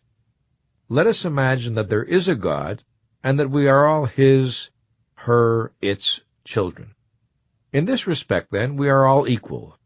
Does it follow that everyone is or should be equal in self-esteem, regardless of whether anyone lives consciously or unconsciously, responsibly or irresponsibly, honestly or dishonestly? This is impossible. There is no way for our mind to avoid registering the choices we make in the way we operate, and no way for our sense of self to remain unaffected. If we are children of God, the questions remain, what are we going to do about it? What are we going to make of it? Will we honor our gifts or betray them? If we betray ourselves and our powers, if we live mindlessly, purposelessly, and without integrity, can we buy our way out? Can we acquire self-esteem by claiming to be God's relatives? Do we imagine we can thus relieve ourselves of personal responsibility? Whatever role a belief in God may play in our lives, surely it is not to justify a default on consciousness, responsibility, and integrity. In stressing that we need to take responsibility for our life and happiness, I am not suggesting that a person never suffers through accident or through the fault of others, or that a person is responsible for everything that may happen to him or her. Some things we have control over, others we do not. If I hold myself responsible for matters beyond my control, I put my self-esteem in jeopardy, since inevitably I will fail my expectations. If I deny responsibility for matters that are within my control, again I jeopardize my self-esteem. I need to know the difference between that which is up to me and that which is not. The only consciousness over which I have volitional control is my own. It is easy enough in work situations to observe the difference between those who practice self-responsibility and those who do not. Self-responsibility shows up as an active orientation to work and to life, rather than a passive one. If there is a problem, men and women who are self-responsible ask, "What can I do about it? What avenues of action are possible to me?" They do not protest, "But no one told me what to do," or, "But it's not my job." They indulge neither in alibis nor in blaming. They are typically solution-oriented. In every organization, we encounter both types, those who wait for someone else to provide a solution, and those who take responsibility for finding it. It is only by grace of the second type that organizations are able to operate effectively. In the overall conduct of my life, I would say that I have always operated at a fairly high level of self-responsibility. I did not look to others to provide for my needs or wants. But I can think of a time when I failed my own principles rather badly, with painful results. In my 20s, I formed an intense relationship with novelist philosopher Ayn Rand. Over the course of 18 years, our relationship passed through almost every form imaginable. From student and teacher, to friends and colleagues, to lovers and partners, and ultimately to adversaries. In the beginning, and for some years, the relationship was nurturing, inspiring, valuable in many ways. I learned and grew enormously. But eventually, it became constricting, toxic, destructive. It became a barrier to my further intellectual and psychological development. I did not take the initiative and propose that our relationship be redefined and reconstituted on a different basis. I told myself I did not want to cause pain.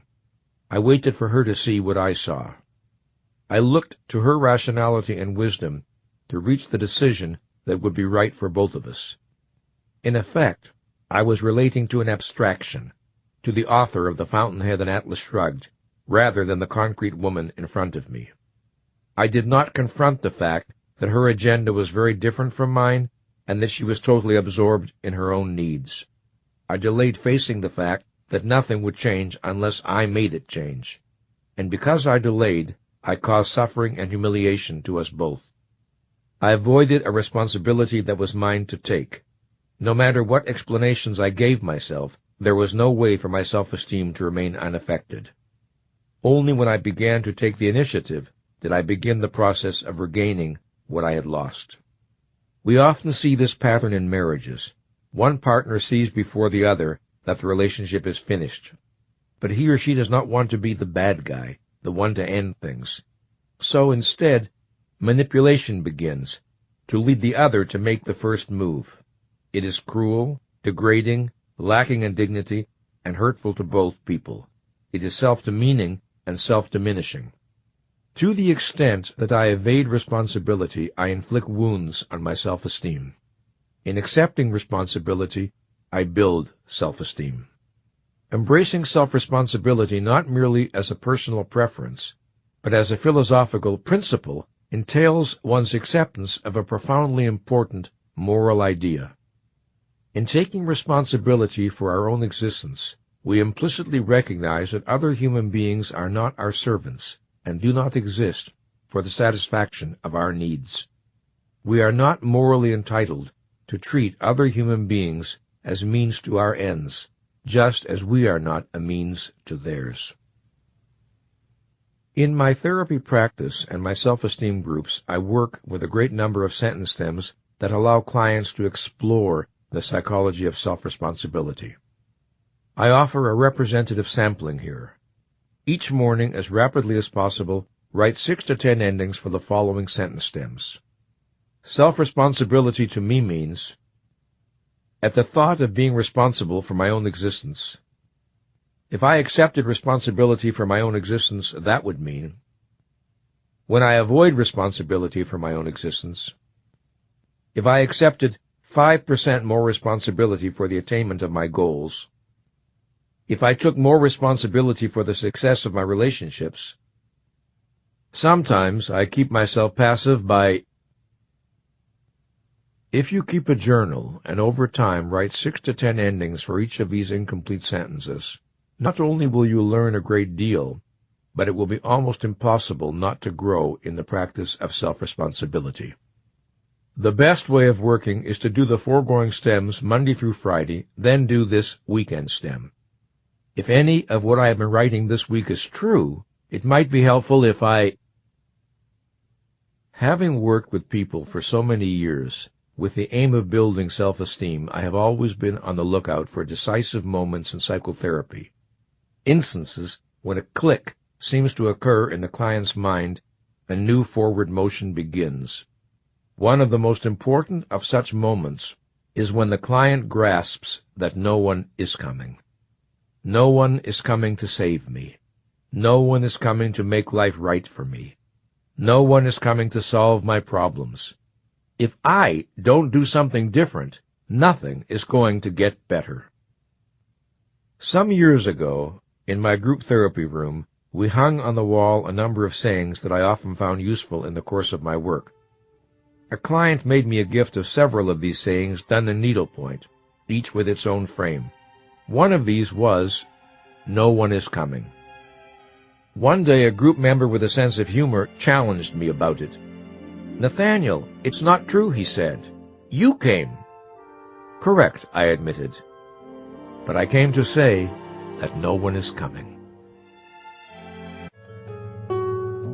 The fourth pillar of self-esteem is the practice of self-assertiveness. Self-assertiveness means honoring my wants, needs, and values and seeking appropriate forms of their expression in reality. Its opposite is that surrender to timidity that consists of consigning myself to a perpetual underground where everything that I am lies hidden or stillborn, to avoid confrontation with someone whose values differ from mine, or to please, placate, or manipulate someone, or simply to belong. Self-assertion does not mean belligerence or inappropriate aggressiveness. It does not mean pushing to the front of the line or knocking other people over. It does not mean upholding my own rights while being blind or indifferent to everyone else's. It simply means the willingness to stand up for myself, to be who I am openly, to treat myself with respect in all human encounters. To practice self-assertiveness is to live authentically, to speak and act from my innermost convictions and feelings, as a way of life, as a rule, allowing for the obvious fact that there may be particular circumstances in which I may justifiably choose not to do so. Appropriate self-assertiveness pays attention to context. The forms of self-expression appropriate when playing on the floor with a child are obviously different from those appropriate at a staff meeting. In every context, there will be appropriate and inappropriate forms of self-expression. Sometimes, self-assertiveness is manifested through volunteering an idea or paying a compliment.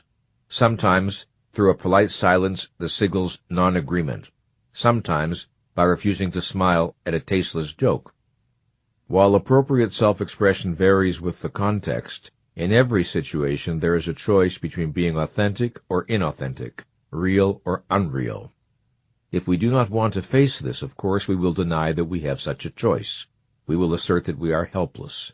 But the choice is always there.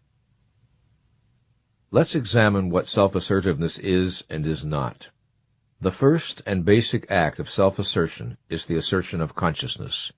This entails the choice to see, to think, to be aware, to send the light of consciousness outward toward the world, and inward toward our own being.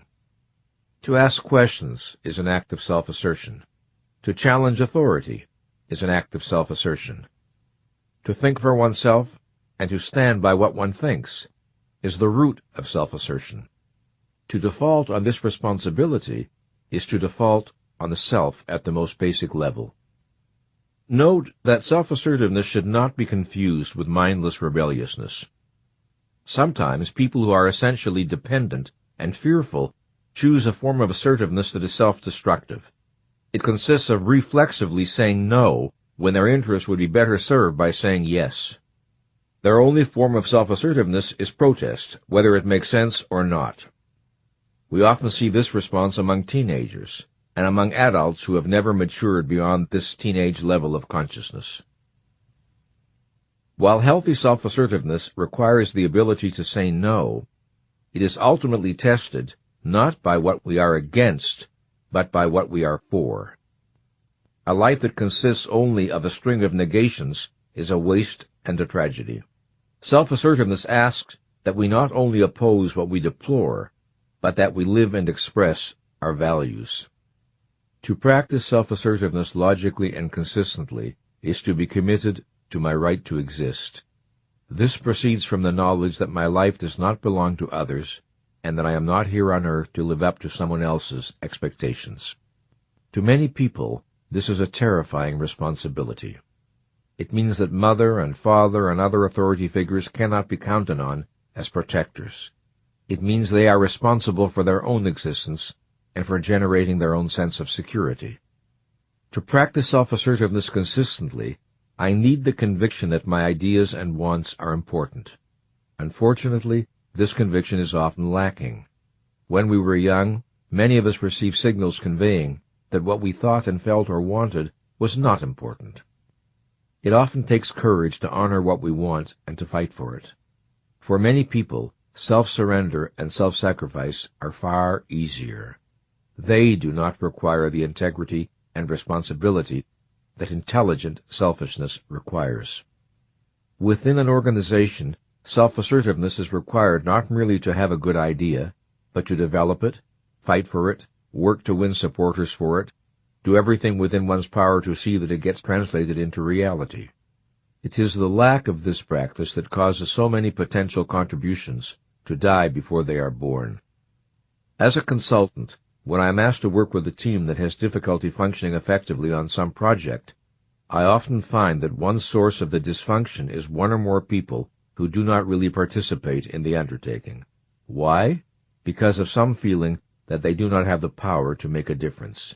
They do not believe that their contribution can matter. In their passivity, they become saboteurs. A project manager once remarked to me, "I'd rather worry about handling some egomaniac who thinks he's the whole project than struggle with some self-doubting but talented individual whose insecurities stop him from kicking in what he's got to offer." Without appropriate self-assertiveness, we are spectators, not participants. Healthy self-esteem asks that we leap into the arena, that we be willing to get our hands dirty. Persons with an underdeveloped sense of identity often tell themselves, "If I express myself, I may evoke disapproval. If I love and affirm myself, I may evoke resentment. If I am too happy with myself, I may evoke jealousy. If I stand out, I may be compelled to stand alone." Such people remain frozen in the face of such possibilities and pay a terrible price in loss of self-esteem. Self-assertion entails the willingness to confront rather than evade the challenges of life and to strive for mastery. When we expand the boundaries of our ability to cope, we expand self-efficacy and self-respect. When we commit ourselves to new areas of learning, when we take on tasks that stretch us, we raise personal power. We assert our existence. When we are attempting to understand something and we hit a wall, it is an act of self-assertiveness to persevere. When we undertake to acquire new skills, absorb new knowledge, extend the reach of our mind across unfamiliar spaces, we are practicing self-assertiveness. When we learn how to be in an intimate relationship without abandoning our sense of self, when we learn how to be kind without being self-sacrificing, when we learn how to cooperate with others without betraying our standards and convictions, then we are practicing self-assertiveness. Some people stand and move as if they have no right to the space they occupy. Some speak as if their intention is that you not be able to hear them, either because they mumble or speak faintly or both. Some signal at the most crudely obvious level that they do not feel they have a right to exist. These people embody lack of self-assertiveness in its most extreme form. Their poor self-esteem is obvious. In therapy, when such men and women learn to move and speak with more assurance, they invariably report a rise in self-esteem. Not all manifestations of non-self-assertiveness are obvious. The average life is marked by thousands of unremembered silences, surrenders, capitulations, and misrepresentations of feelings and beliefs that corrode dignity and self-respect. When we do not express ourselves, do not assert our being, do not stand up for our values in contexts where it is appropriate to do so, we inflict wounds on our sense of self. The world does not do it to us. We do it to ourselves. Consider as an example a young man who sits alone in the darkness of a movie theater, deeply inspired by the drama unfolding before him. The story touches him so deeply that tears come to his eyes. He knows that in a week or so he will come back and want to see this film again. In the lobby, he spots a friend who was at the same screening, and they greet each other. He searches his friend's face for clues to his feelings about the movie, but the face is blank. The friend inquires, "How'd you like the picture?" The young man feels an instant stab of fear. He does not want to appear uncool. He does not want to say the truth. "I loved it. It touched me very deeply." So instead, he shrugs indifferently and says, "Not bad." He does not know that he has just slapped his own face, or rather he does not know it consciously. His diminished self-esteem knows it. A woman is at a cocktail party where she hears someone make an ugly racial slur that causes her inwardly to cringe. She wants to say, "I found that offensive," but she is afraid of evoking disapproval. In embarrassment, she looks away and says nothing. Later, to appease her sense of uneasiness, she tells herself, "What difference does it make? The man was a fool." But her self-esteem knows what difference it makes. Now, a personal example. I have already mentioned the relationship that I began with Ayn Rand a month before my 20th birthday, and that came to an explosive parting of the ways 18 years later. Among the many benefits that I received from her in the early years, one was an experience of profound visibility. I felt understood and appreciated by her to an extent that was without precedent. What made her response so important was the high esteem in which I held her. I admired her enormously. Only gradually did I realize that she did not tolerate disagreement well, not among intimates. She did not require full agreement among acquaintances, but with anyone who wanted to be truly close, enormous enthusiasm was expected for her every deed and utterance. I did not notice the steps by which I learned to censor negative reactions to some of her behavior. When, for example, I found her self-congratulatory remarks excessive, or her lack of empathy disquieting, or her pontificating unworthy of her. I did not give her the kind of corrective feedback everyone needs from time to time. In later years, after the break, I often reflected on why I did not speak up more often. The simple truth was, I valued her esteem too much to place it in jeopardy. I had, in effect, become addicted to it.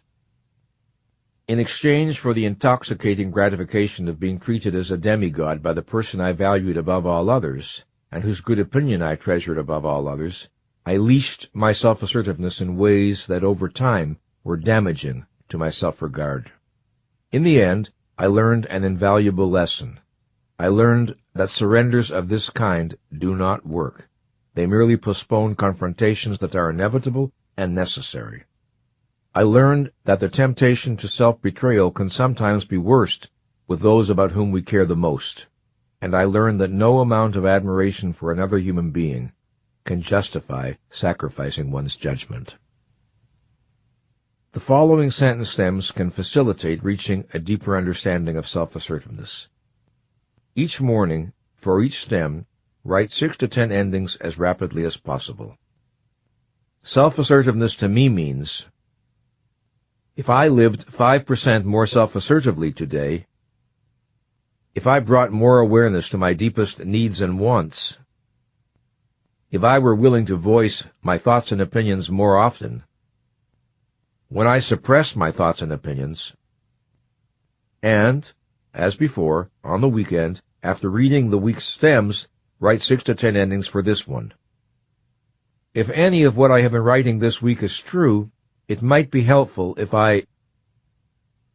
Once again, we can appreciate that the actions that support healthy self-esteem are also expressions of healthy self-esteem. Self-assertiveness both supports self-esteem and is a manifestation of it. It is a mistake to look at someone who is self-assured and say, well, it's easy for her to be self-assertive. She has good self-esteem. One of the ways we build self-esteem is by being self-assertive when it is not easy to do so. There are always times when self-assertiveness calls on our courage. The 5th pillar of self-esteem is the practice of living purposefully. I have a friend in his late 60s who is one of the most brilliant and sought-after business speakers in the country. A few years ago, he reconnected with a woman he had known and loved many years earlier, and with whom he had been out of touch for 3 decades. She, too, was now in her 60s. They fell passionately in love. Telling me about it one evening at dinner, my friend had never looked happier. It was wonderful to be with him and to see the look of rapture on his face. Thinking, perhaps, of the 2 divorces in his past, he said, wistfully and urgently, God, I hope I handle things right this time. I want this relationship to succeed so much. I wish, I want, I hope, that I don't screw up. I was silent, and he asked, "Got any advice?" "Well, yes, I do," I answered.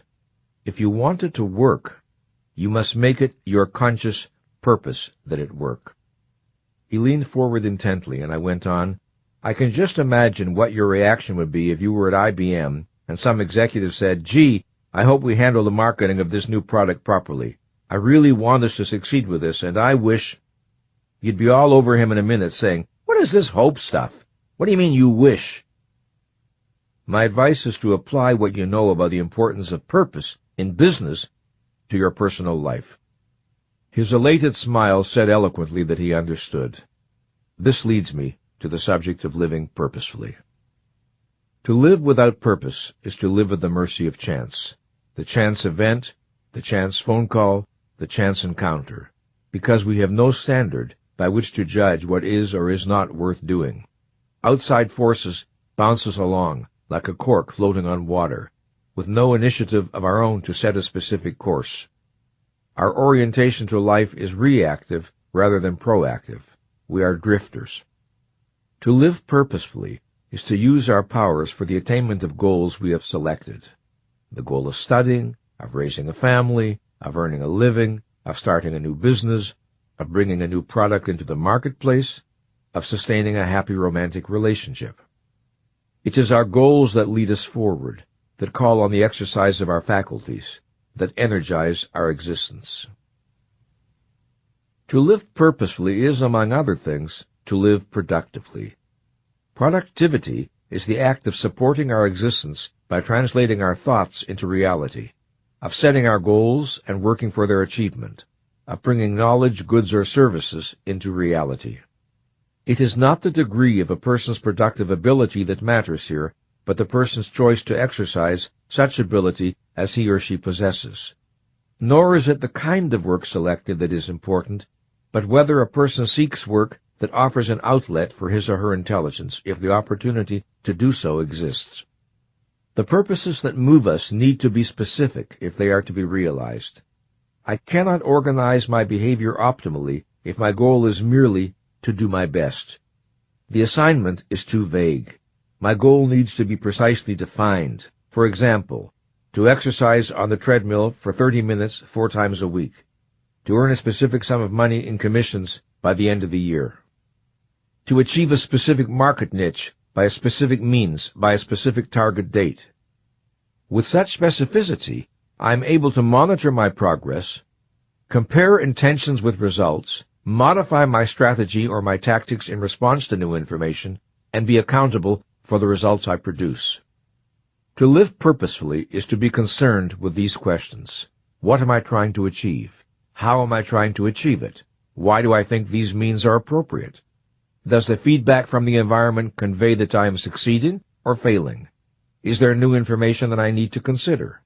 Do my goals and purposes need to be rethought? It is easier for people to understand these ideas as applied to work than to personal relationships. That may be why more people make a success of their work life than of their marriages. Everyone knows it is not enough to say, "I love my work." One must show up at the office and do something. Otherwise, the business moves toward non-existence. In intimate relationships, however, it is easy to imagine that love is enough, that happiness will just come, and if it doesn't, this means we were wrong for each other. People rarely ask themselves, if my goal is to have a successful relationship, what must I do? What actions are needed to create and sustain trust, intimacy, continuing self-disclosure, excitement, growth? Purposes unrelated to a plan of action do not get realized. They exist only as frustrated yearnings, or more precisely, as daydreams. Daydreams do not produce the experience of efficacy. To live purposefully and productively requires that we cultivate within ourselves a capacity for self-discipline. Self-discipline is the ability to organize our behavior over time in the service of specific tasks. No one who is without the capacity for self-discipline can feel competent to cope with the challenges of life. Self-discipline requires the ability to defer immediate gratification in the service of a remote goal. This is the ability to think, plan, and live long range. Neither an individual nor a business can function effectively, let alone flourish, in the absence of this practice. One of the challenges of effective parenthood or effective teaching is to communicate a respect for the present that does not disregard the future, and a respect for the future that does not disregard the present. To master this balance is a challenge to all of us. It is essential if we are to enjoy the sense of being in control of our existence. A purposeful self-disciplined life does not mean a life without time for rest, relaxation, recreation, or random, even frivolous activity. It merely means that such activities are chosen consciously with the knowledge that it is safe and appropriate to engage in them. And in any event, the temporary abandonment of purpose also serves a purpose, whether consciously intended or not, that of regeneration.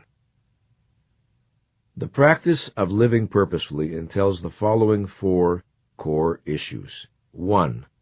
Taking responsibility for formulating one's goals and purposes consciously. 2. Identifying the actions necessary to achieve one's goals. 3. Monitoring behavior to check that it is in alignment with one's goals. 4. Paying attention to the outcomes of one's actions to know whether they are leading where one wants to go. As an example of the confusions that can surround the issue of living purposefully, consider the extraordinary statement made by psychiatrist Irwin D. Yalom in his book Existential Psychotherapy. He writes, "The belief that life is incomplete without goal fulfillment is not so much a tragic existential fact of life as it is a Western myth, a cultural artifact." Unquote. But if there is anything we know, it is that life is impossible without goal fulfillment. Impossible on every level of evolution, from the amoeba to the human being. It is neither a tragic existential fact, nor a Western myth, but rather the simple nature of life. The alternative to goal fulfillment is passivity and aimlessness. Is it a tragedy that such a state does not yield a joy equal to the joys of achievement? Incidentally, let us remember that goal fulfillment is not confined to so-called worldly goals. A life of study or meditation has its own kind of purposefulness, or it can have. But a life without purpose can hardly be said to be human. To observe that the practice of living purposefully is essential to fully realize self-esteem should not be understood to mean that the measure of an individual's worth is his or her external achievements. The root of our self-esteem is not our achievements, but those internally generated practices that, among other things, make it possible for us to achieve all the self-esteem virtues we are discussing here. Steel industrialist Andrew Carnegie once stated, "You can take away our factories, take away our trade, our avenues of transportation, and our money. Leave us with nothing but our organization, and in 4 years we could reestablish ourselves." Carnegie's point was that power lies in the source of wealth, not in the wealth itself, in the cause, not the effect. The same principle applies to the relationship between self-esteem and external achievements. Productive achievement may be an expression of high self-esteem, but it is not its primary cause. Consider a person who is brilliantly talented and successful at work, but irrational and irresponsible in his or her private life. Such a person may want to believe that the sole criterion of virtue is productive performance, and that no other sphere of action has moral or self-esteem significance. And such a person may hide behind work in order to evade feelings of shame and guilt stemming from other areas of life. Then, productive work becomes not so much a healthy passion as an avoidance strategy, a refuge from realities one feels frightened to face. In addition, if a person's self-esteem is tied primarily to accomplishment, success, or income, the danger is that economic circumstances beyond the individual's control may lead to the failure of the business or the loss of a job, flinging him into depression or acute demoralization. On occasion I have counseled older men and women who found themselves unemployed, passed over in favor of people a good deal younger, who were in no way better equipped, or even as well equipped, for the particular job. I have also worked with highly talented young people who suffered from a reverse form of the same prejudice, a discrimination against youth in favor of age, where again objective competence and ability were not the standard. In such circumstances, often those involved suffer a feeling of loss of personal effectiveness. Such a feeling is only a hairline away from a sense of diminished self-esteem, and often turns into it. It takes an unusual kind of person to avoid falling into the trap of this error. It takes a person who is already well-centered, and who understands that some of the forces operating are beyond personal control and should not have significance for self-esteem. It is not that they may not suffer or feel anxiety for the future. It is that they do not interpret the problem in terms of personal worth. When a question of self-esteem is involved, the question to ask is this: is this matter within my direct volitional control? Or is it at least linked by a direct line of causality to matters within my direct volitional control? If it isn't, it is irrelevant to self-esteem and should be perceived to be, however painful or even devastating the problem may be on other grounds. When I think of what living purposefully means in my life, I think first of taking responsibility for generating the actions necessary to achieve my goals. Living purposefully overlaps significantly with self-responsibility. I think of a time when I wanted something I could not afford that represented a significant improvement in my way of living.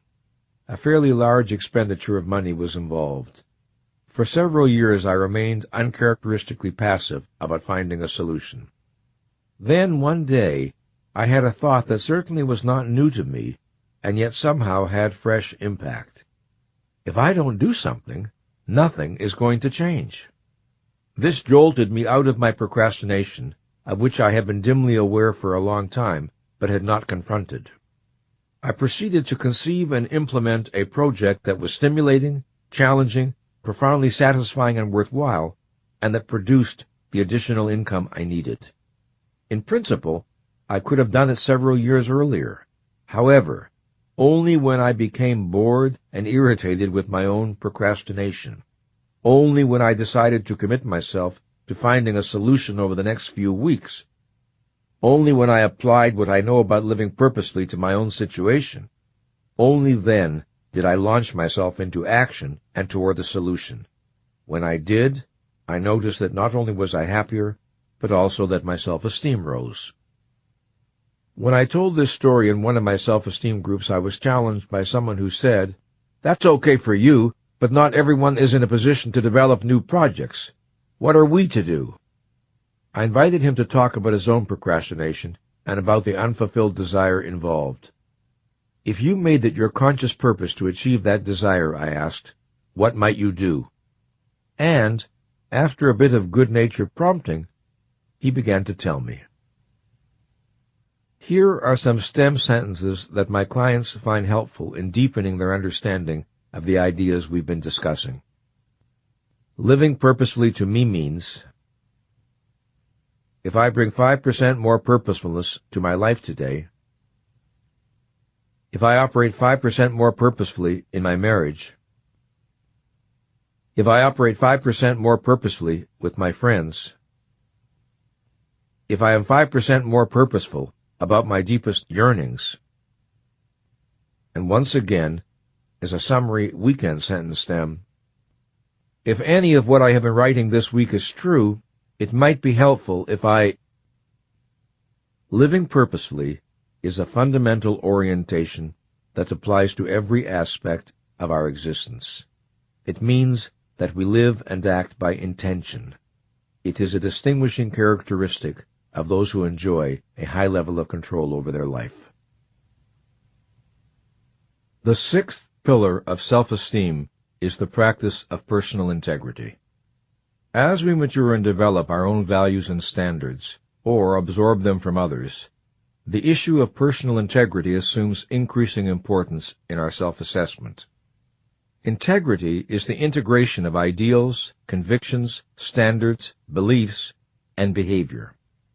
When our behavior is congruent with our professed values, when ideals and practice match, we have integrity. When we behave in ways that conflict with our judgment, we lose face in our own eyes. We respect ourselves less. If the policy becomes habitual, we trust ourselves less, or cease to trust ourselves at all. At the simplest level, personal integrity entails such questions as, am I honest, reliable, and trustworthy? Do I keep my promises? Do I do the things I say I admire, and avoid the things I say I deplore? Am I fair and just in my dealings with others? Integrity means congruence. Words and behavior match. There are people we know whom we trust, and others we do not. If we ask ourselves the reason, we will see that congruence is basic. We trust congruency and are suspicious of incongruency. Studies disclose that many people and organizations do not trust those above them. Why? Lack of congruence. Beautiful mission statements, unsupported by practice. Slogans about customer service on the walls, unmatched by the realities of daily business. In most organizations, however, there are men and women who others trust. Why? They keep their word. They honor their commitments. They don't just promise to stick up for their people, they do it. They don't just preach fairness, they practice it. They don't just counsel honesty and integrity, they live it. To understand why lapses of integrity are detrimental to self-esteem, consider what a lapse of integrity entails. If I act in contradiction to a moral value held by someone else but not by me, I may be right, or I might be wrong, but I cannot be faulted for having betrayed my convictions. If, however, I act against what I myself regard as right, then I act against my judgment. I betray my mind. Hypocrisy, by its very nature, is self-invalidating. It is mind rejecting itself. A default on integrity undermines me and contaminates my sense of self. It damages me as no external rebuke or rejection can damage me. I may give sermons on honesty to my children, yet lie to my friends and neighbors. I may become righteous and indignant when people do not keep their commitments to me, but I disregard my commitments to others. I may preach a concern with quality, but indifferently sell my customers shoddy goods. I may outmaneuver a colleague in the office and appropriate her achievements. I may ask for honest feedback, then penalize the employee who disagrees with me. And I may evade my hypocrisy. I may produce any number of rationalizations. But the fact remains that I launch an assault on my self-respect that no rationalization will dispel. If I am uniquely situated to raise my self-esteem, I am also uniquely situated to lower it. One of the great self-deceptions is to tell myself, only I will know. Only I will know that I am a liar. Only I will know I deal unethically with people who trust me. Only I will know I have no intention of honoring my promise. The implication is that my judgment is unimportant, and that only the judgment of others counts. But when it comes to matters of self-esteem, mine is the only judgment that counts. My ego is the judge from whom there is no escape. I can avoid people who have learned the humiliating truth about me. I cannot avoid myself. I recall a news article I read some years ago about a medical researcher of high repute who was discovered to have been faking his data for a long time while piling up grant after grant and honor after honor. There was no way for self-esteem not to be a casualty of such behavior, even before the fakery was revealed. He knowingly chose to live in a world of unreality, where his achievements and prestige were equally unreal. Long before others knew, he knew. Impostors of this kind, who live for an illusion in someone else's mind, which they hold as more important than their own knowledge of the truth, do not enjoy good self-esteem. Most of the issues of integrity we face are not big issues but small ones. Yet the accumulated weight of our choices has an impact on our sense of self. As I mentioned earlier, I conduct weekly ongoing self-esteem groups for people who have come together for a specific purpose. to grow in self-efficacy and self-respect. One evening I gave the group this sentence stem: if I bring 5% more integrity into my life. Here are some of the endings that were expressed. If I bring 5% more integrity into my life, I'd tell people when they do things that bother me. I wouldn't pad my expense account. I'd be truthful with my husband about what my clothes cost. I'd tell my parents I no longer believe in God. I'd admit it when I'm flirting. I wouldn't be so ingratiating to people I dislike. I wouldn't laugh at jokes I think are stupid and vulgar. I'd put in more of an effort at work. I'd help my wife more with chores, as I promised. I'd tell customers the truth about what they're buying. I wouldn't just say what people want to hear. The ease and speed of people's responses point to the fact that these matters are not very far beneath the surface of awareness, although there is understandable motivation to evade them. People greatly underestimate the self-esteem costs and consequences of hypocrisy and dishonesty. They imagine that all that is involved is some discomfort, but it is the spirit itself that is contaminated. The essence of guilt is moral self-reproach. I did wrong when it was possible for me to do otherwise. Guilt always carries the implication of choice and responsibility, whether or not we consciously are aware of it. For this reason, it is imperative that we be clear on what is and is not in our power, what is and is not a breach of integrity. Otherwise, we run the risk of accepting guilt inappropriately. For example, suppose someone we love is killed in an accident. Even though we may know the thought is irrational, we may tell ourselves, somehow I should have prevented it. Perhaps this guilt is fed in part by our regrets over actions taken or not taken while the person was alive. The survivor feels, if only I had done such and such differently, this terrible accident would not have occurred. Thus, guilt can serve the desire for efficacy by providing an illusion of efficacy. The protection of self-esteem requires a clear understanding of the limits of personal responsibility. Where there is no power, there can be no responsibility, and where there is no responsibility, there can be no reasonable self-reproach. Regret? Yes. Guilt? No. The idea of original sin, of guilt where there is no possibility of innocence, no freedom of choice, no alternatives available, is anti-self-esteem by its very nature. The very notion of guilt without volition or responsibility is an assault on reason as well as on morality. Let us think about guilt and how it can be resolved in situations where we are personally responsible. Generally speaking, 5 steps are needed to restore one's sense of integrity with regard to a particular breach. 1. We must face and accept the full reality of what we have done without disowning or avoidance. 2. We seek to understand why we did what we did. We do this compassionately, but without evasive alibying. 3. If others are involved, we acknowledge explicitly to the relevant person or persons the harm we have done, and convey our understanding of the consequences of our behavior. 4. We take any and all actions available that might make amends for or minimize the harm we have done. 5. We firmly commit ourselves to behaving differently in the future.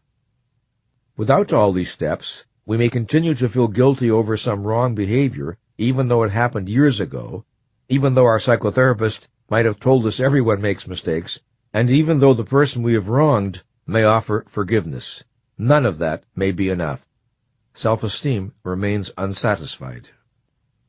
Sometimes we try to make amends without ever owning or facing what we have done, or we keep saying, "I'm sorry," or we go out of our way to be nice to the person we have wronged without ever addressing the wrong explicitly, or we ignore the fact that there are specific actions we could take to undo the harm we have caused.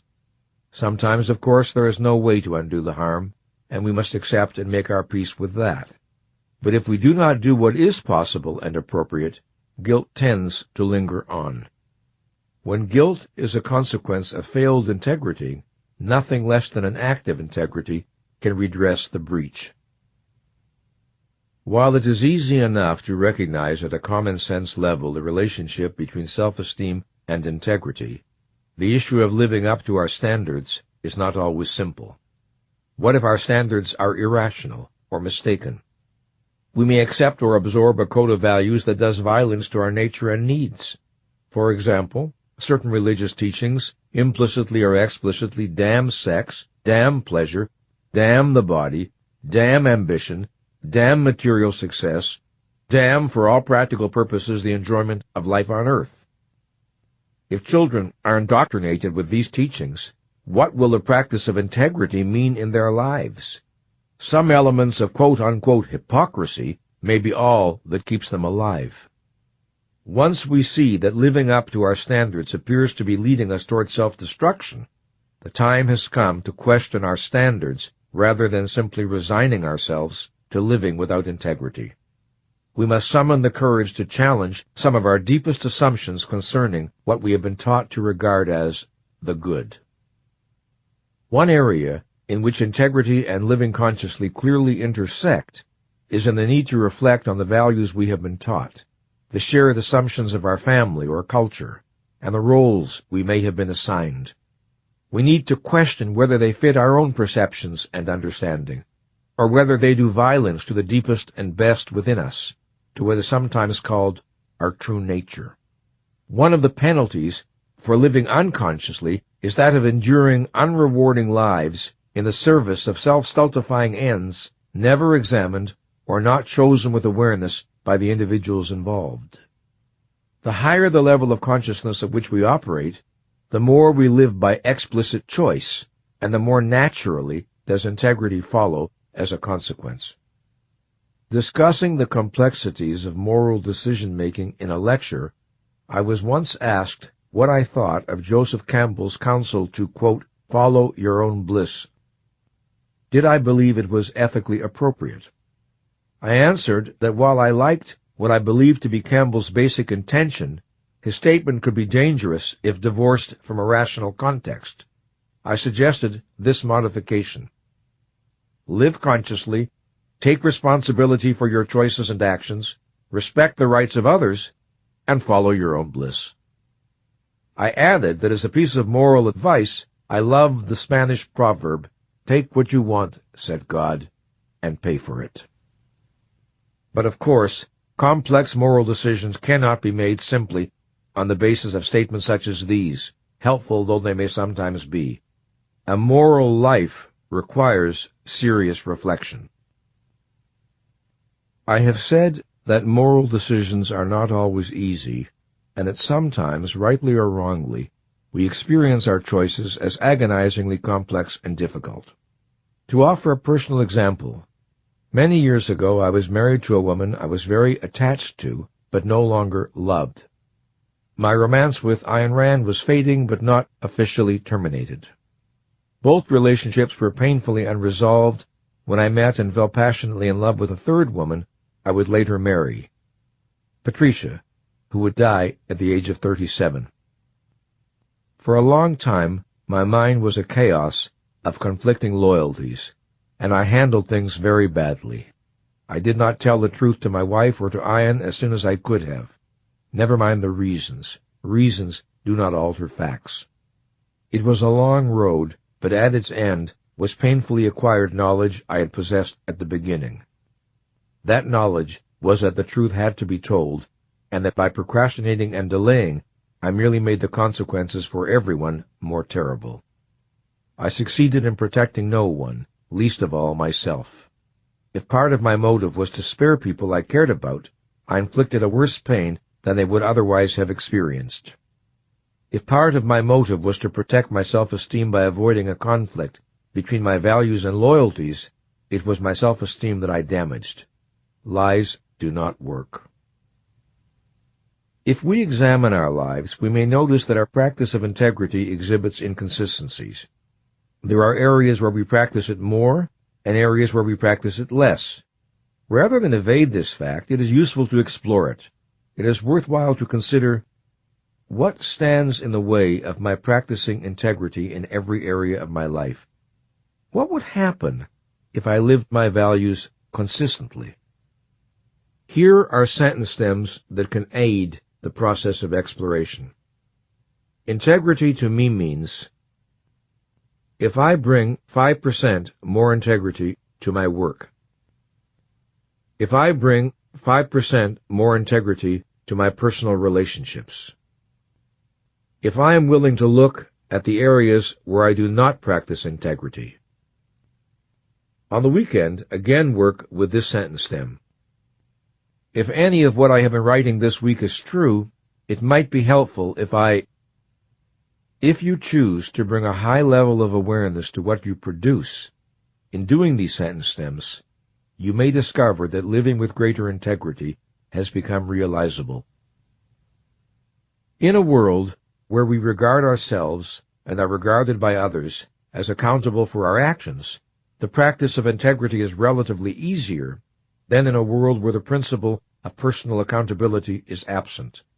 A culture of accountability tends to support our moral aspirations. The challenge for people today, and it is not an easy one, is to maintain high personal standards while feeling that one is living in a moral sewer. Grounds for such a feeling are to be found in the behavior of our public figures, the horror of so many world events, and in our so-called art and entertainment, so much of which celebrates depravity, cruelty, and mindless violence. All contribute to making the practice of personal integrity a lonely and even heroic undertaking. If integrity is a source of self-esteem, then it is also an expression of self-esteem. This leads to an important question. About all 6 pillars, it might be asked, to practice them, does one not need to already possess self-esteem? How then can they be the foundation of self-esteem? In answering, I must introduce what I call the principle of reciprocal causation. By this I mean that behaviors that generate good self-esteem are also expressions of good self-esteem. Living consciously is both a cause and an effect of self-efficacy and self-respect, and so is self-acceptance, self-responsibility, and all the other practices I describe. The more I live consciously, the more I trust my mind and respect my worth. And if I trust my mind and respect my worth, it feels natural to live consciously.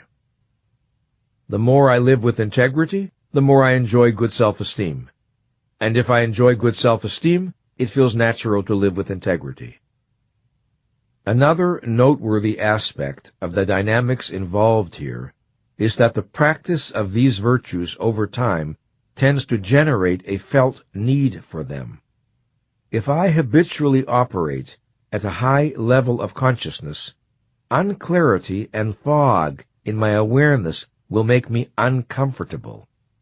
If I have been consistent in my integrity, I will experience dishonesty on my part as disturbing, and will feel a thrust to resolve the dissonance and restore the inner sense of moral cleanliness. Once we understand the practices I have described, we have the power, at least to some extent, to choose them. The power to choose them is the power to raise the level of our self-esteem from whatever point we may be starting, and however difficult the project may be in the early stages. An analogy to physical exercise may be helpful. If we are in poor physical condition, exercise is typically difficult. As our condition improves, exercise becomes easier and more enjoyable. We begin where we are and build our strength from there. Raising self-esteem follows the same principle. These practices are ideals to guide us, and, this can hardly be overemphasized, they do not have to be lived perfectly 100% of the time in order to have a beneficent impact on our lives. Small improvements make a difference. The practices and beliefs we have discussed pertain to internal factors that bear on self-esteem. That is, they exist or are generated from within the individual. We will now turn to an examination of external factors, that is, factors originating in the environment. What is the role and contribution of other people? What is the potential impact of parents, teachers, managers, and the culture in which one lives? These are the questions I will address in the remainder of this program. Let's begin with the role of parents.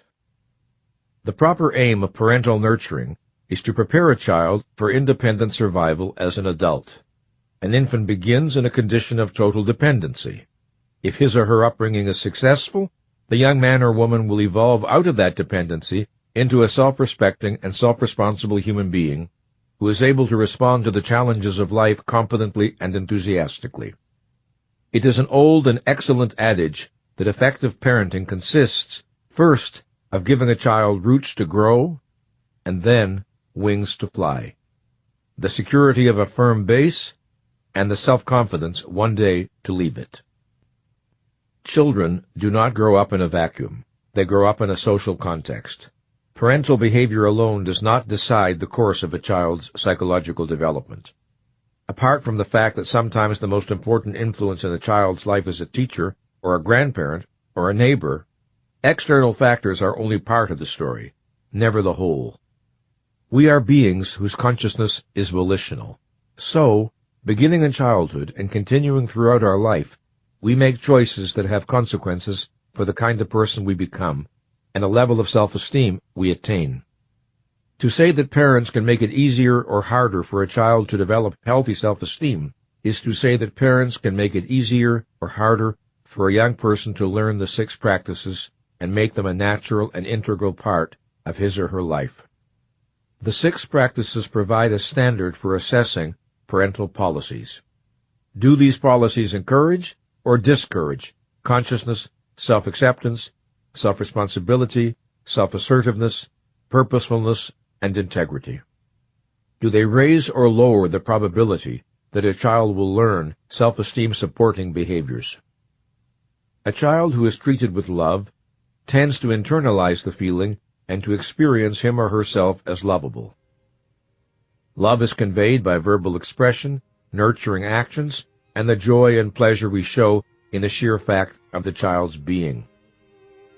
An effective parent can convey anger or disappointment without signaling withdrawal of love. An effective parent can teach without resorting to rejection. The value of the child as a human being is not, should not be, on trial. Love is not felt to be real when it is always tied to performance, tied to living up to mother's or father's expectations, and is withdrawn from time to time as a means of manipulating obedience and conformity. Love is not felt to be real when the child receives subtle or unsubtle messages to the effect that you are not enough. Unfortunately, many of us receive such messages. You may have potential, but you are unacceptable as you are. You need to be fixed. One day you may be enough, but not now. You will be enough only if you fulfill our expectations. I am enough does not mean I have nothing to learn and nowhere to grow to. It means I accept myself as a value as I am. We cannot build self-esteem on a foundation of I am not enough. To convey to a child you are not enough is to subvert self-esteem at the core. No child feels loved who receives such messages. A child whose thoughts and feelings are treated with acceptance tends to internalize the response and to learn self-acceptance. Acceptance is conveyed not by agreement, but by listening to and acknowledging the child's thoughts and feelings, and not by chastising, arguing, lecturing, psychologizing, or insulting. If a child is repeatedly told that he or she must not feel this, must not feel that, the child is encouraged to deny and disown feelings or emotions in order to please or placate parents. If normal expressions of excitement, anger, happiness, sexuality, longing, and fear are treated as unacceptable, or wrong, or sinful, or otherwise distasteful to parents, the child may disown and reject more and more of the self, to belong, to be loved, to avoid the terror of abandonment. We do not serve a child's development by making self-repudiation the price of our love. Few attitudes of parents can be so helpful for the child's healthy development as the child's experience that his or her nature, temperament, interests, and aspirations are accepted, whether or not parents share them. It is unrealistic in the extreme to imagine that parents will enjoy or be comfortable with a child's every act of self-expression. But acceptance does not require enjoyment or comfort or agreement. A parent may be athletic, a child may not be, or the reverse. A parent may be artistic, a child may not be, or the reverse. A parent may be very social, a child may be less so, or the reverse.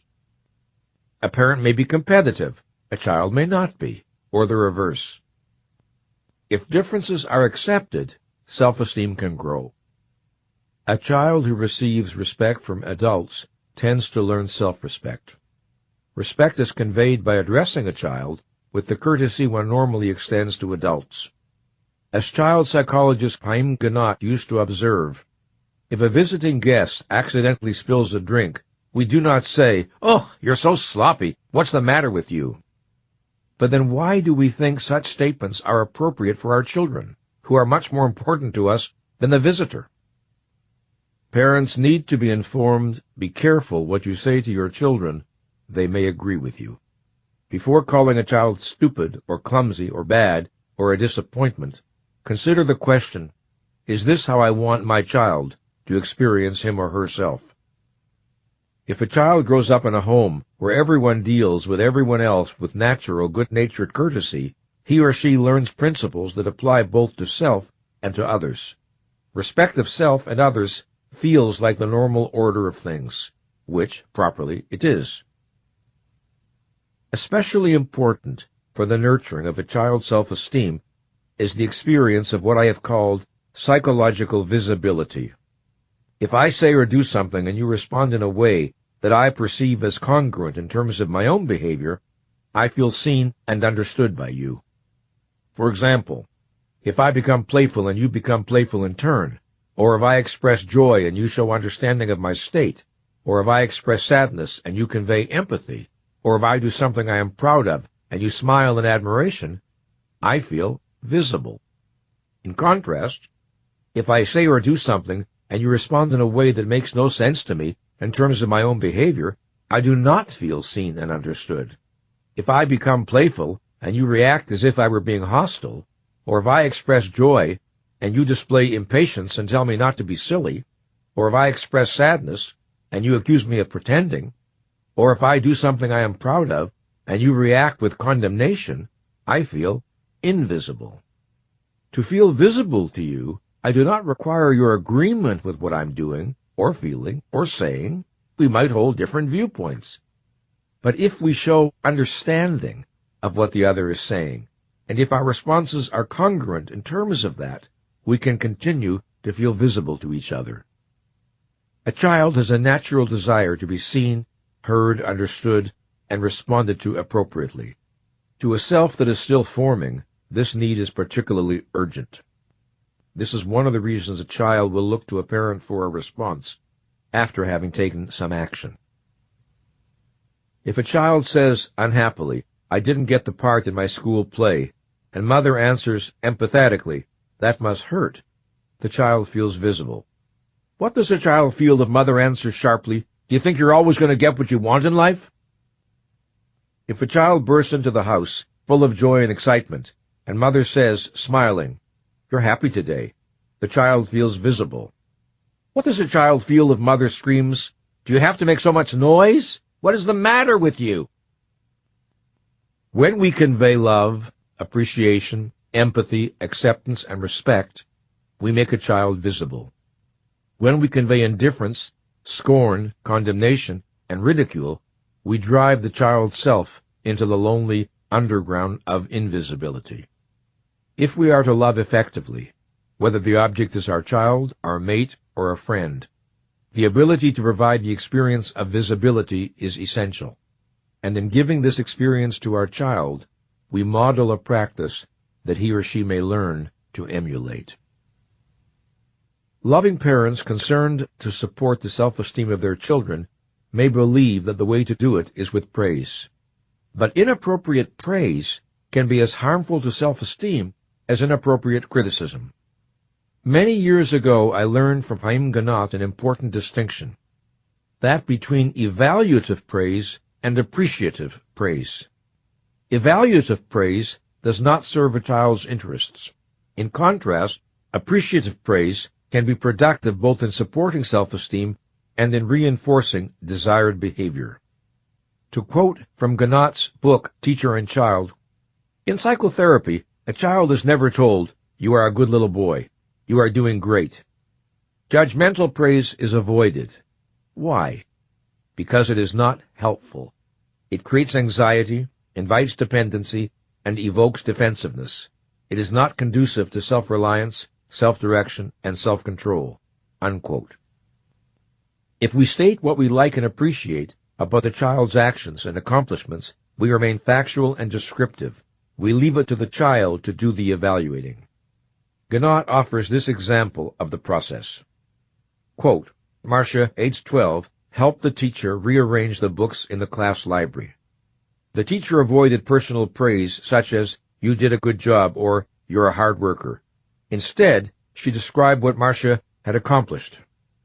'The books are all in order now. It'll be easy for the children to find any book they want. It was a difficult job, but you did it. Thank you.' The teacher's words of recognition allowed Marcia to make her own inference. 'My teacher likes the job I did. I am a good worker.' Unquote. The more specifically targeted our praise, the more meaningful it is to the child. Praise that is generalized and abstract leaves the child wondering what exactly is being praised. It is not helpful. Not only does praise need to be specific, it needs to be commensurate with its object. Overblown or grandiose praise tends to be overwhelming and anxiety-provoking, because the child knows it does not match his or her self-perceptions. Some parents are intent on helping their children's self-esteem, but they praise globally, indiscriminately, and extravagantly. At best, this does not work. At worst, it backfires. The child feels invisible and anxious. In addition, this policy tends to produce approval addicts, children who cannot take a step without looking for praise, and who feel disvalued if it is not forthcoming. If we wish to nurture autonomy, always leave space for the child to make his or her own evaluations after we have described behavior.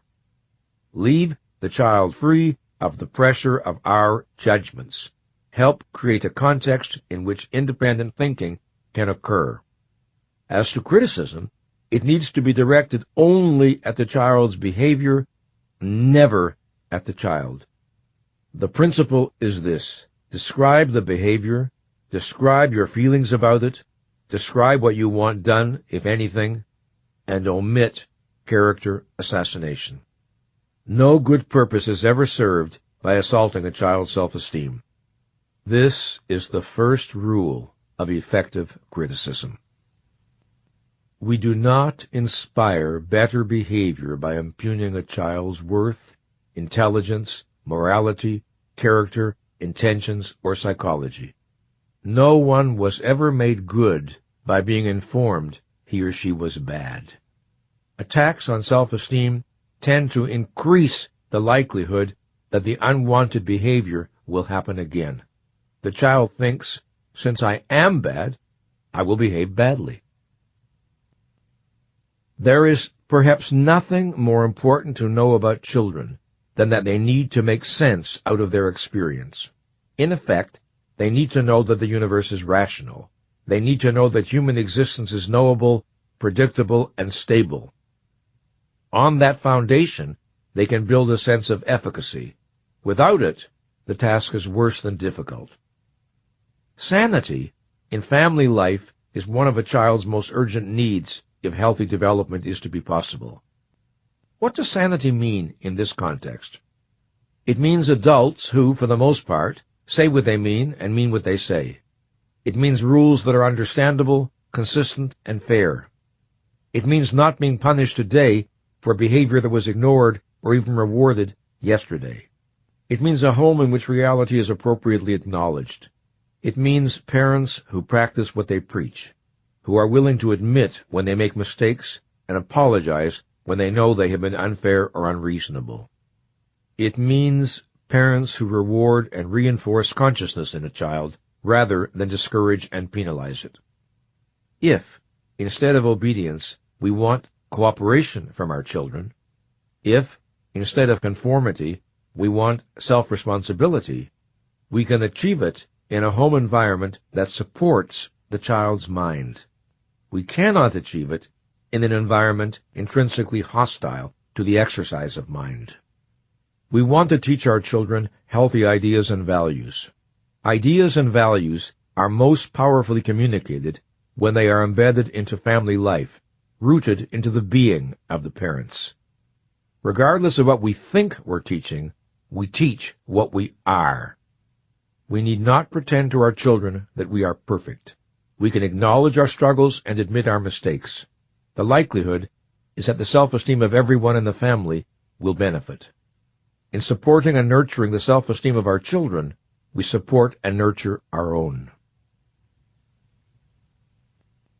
To many children, school represents a second chance, an opportunity to acquire a better sense of self and a better vision of life than was offered in their home. A teacher who projects confidence in the child's competence and goodness can be a powerful antidote to a family in which such confidence is lacking, a family in which perhaps the opposite perspective is conveyed.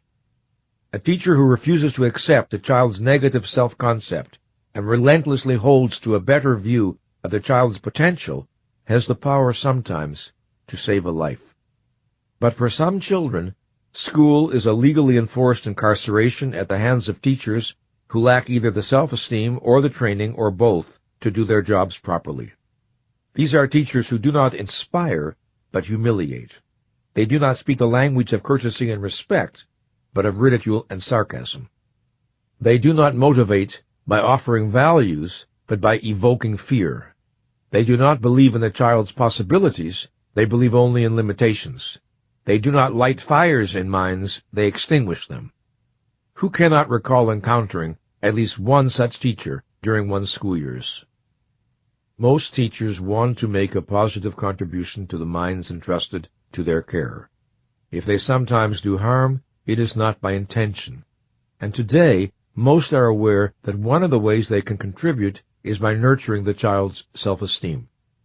They know that children who believe in themselves and whose teachers project a positive view of their potential do better in school than children without these advantages. Indeed, of any professional group, it is teachers who have shown the greatest receptivity to the importance of self-esteem. But what nurtures self-esteem in the classroom is not self-evident. I have stressed that feel-good notions are harmful rather than helpful.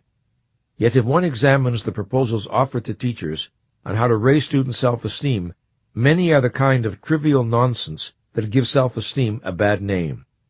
These include praising and applauding a child for virtually everything he or she does, dismissing the importance of objective accomplishments, handing out gold stars on every possible occasion, and propounding an entitlement idea of self-esteem that leaves it divorced from both behavior and character. One of the characteristics of persons with healthy self-esteem is that they tend to assess their abilities and accomplishments realistically, neither denying nor exaggerating them. Might a student do poorly in school and yet have good self-esteem? Of course. There are any number of reasons why a particular boy or girl might not do well scholastically, from a dyslexic condition to lack of adequate challenge and stimulation. Grades are hardly a reliable indicator of a given individual's self-efficacy and self-respect. But rationally self-esteeming students do not delude themselves that they are doing well when they are doing poorly. What makes the challenge of fostering children's self-esteem particularly urgent today is that many young people arrive in school in such a condition of emotional distress that concentrating on learning can be extraordinarily difficult. Schools cannot be expected to provide solutions for all the problems in students' lives. But good schools and good teachers can make an enormous difference. As with parents, it is easier for a teacher to inspire self-esteem in students if the teacher exemplifies and models a healthy affirmative sense of self. Indeed, some research suggests that this is the primary factor in the teacher's ability to contribute to a student's self-esteem. Teachers with low self-esteem tend to be more punitive, impatient, and authoritarian. They tend to focus on the child's weaknesses rather than strengths. They inspire fearfulness and defensiveness. They encourage dependency. Teachers with low self-esteem tend to be over-dependent on the approval of others. They tend to feel that others are the source of their self-esteem.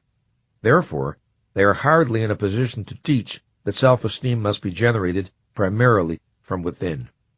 They tend to use their own approval and disapproval to manipulate students into obedience and conformity.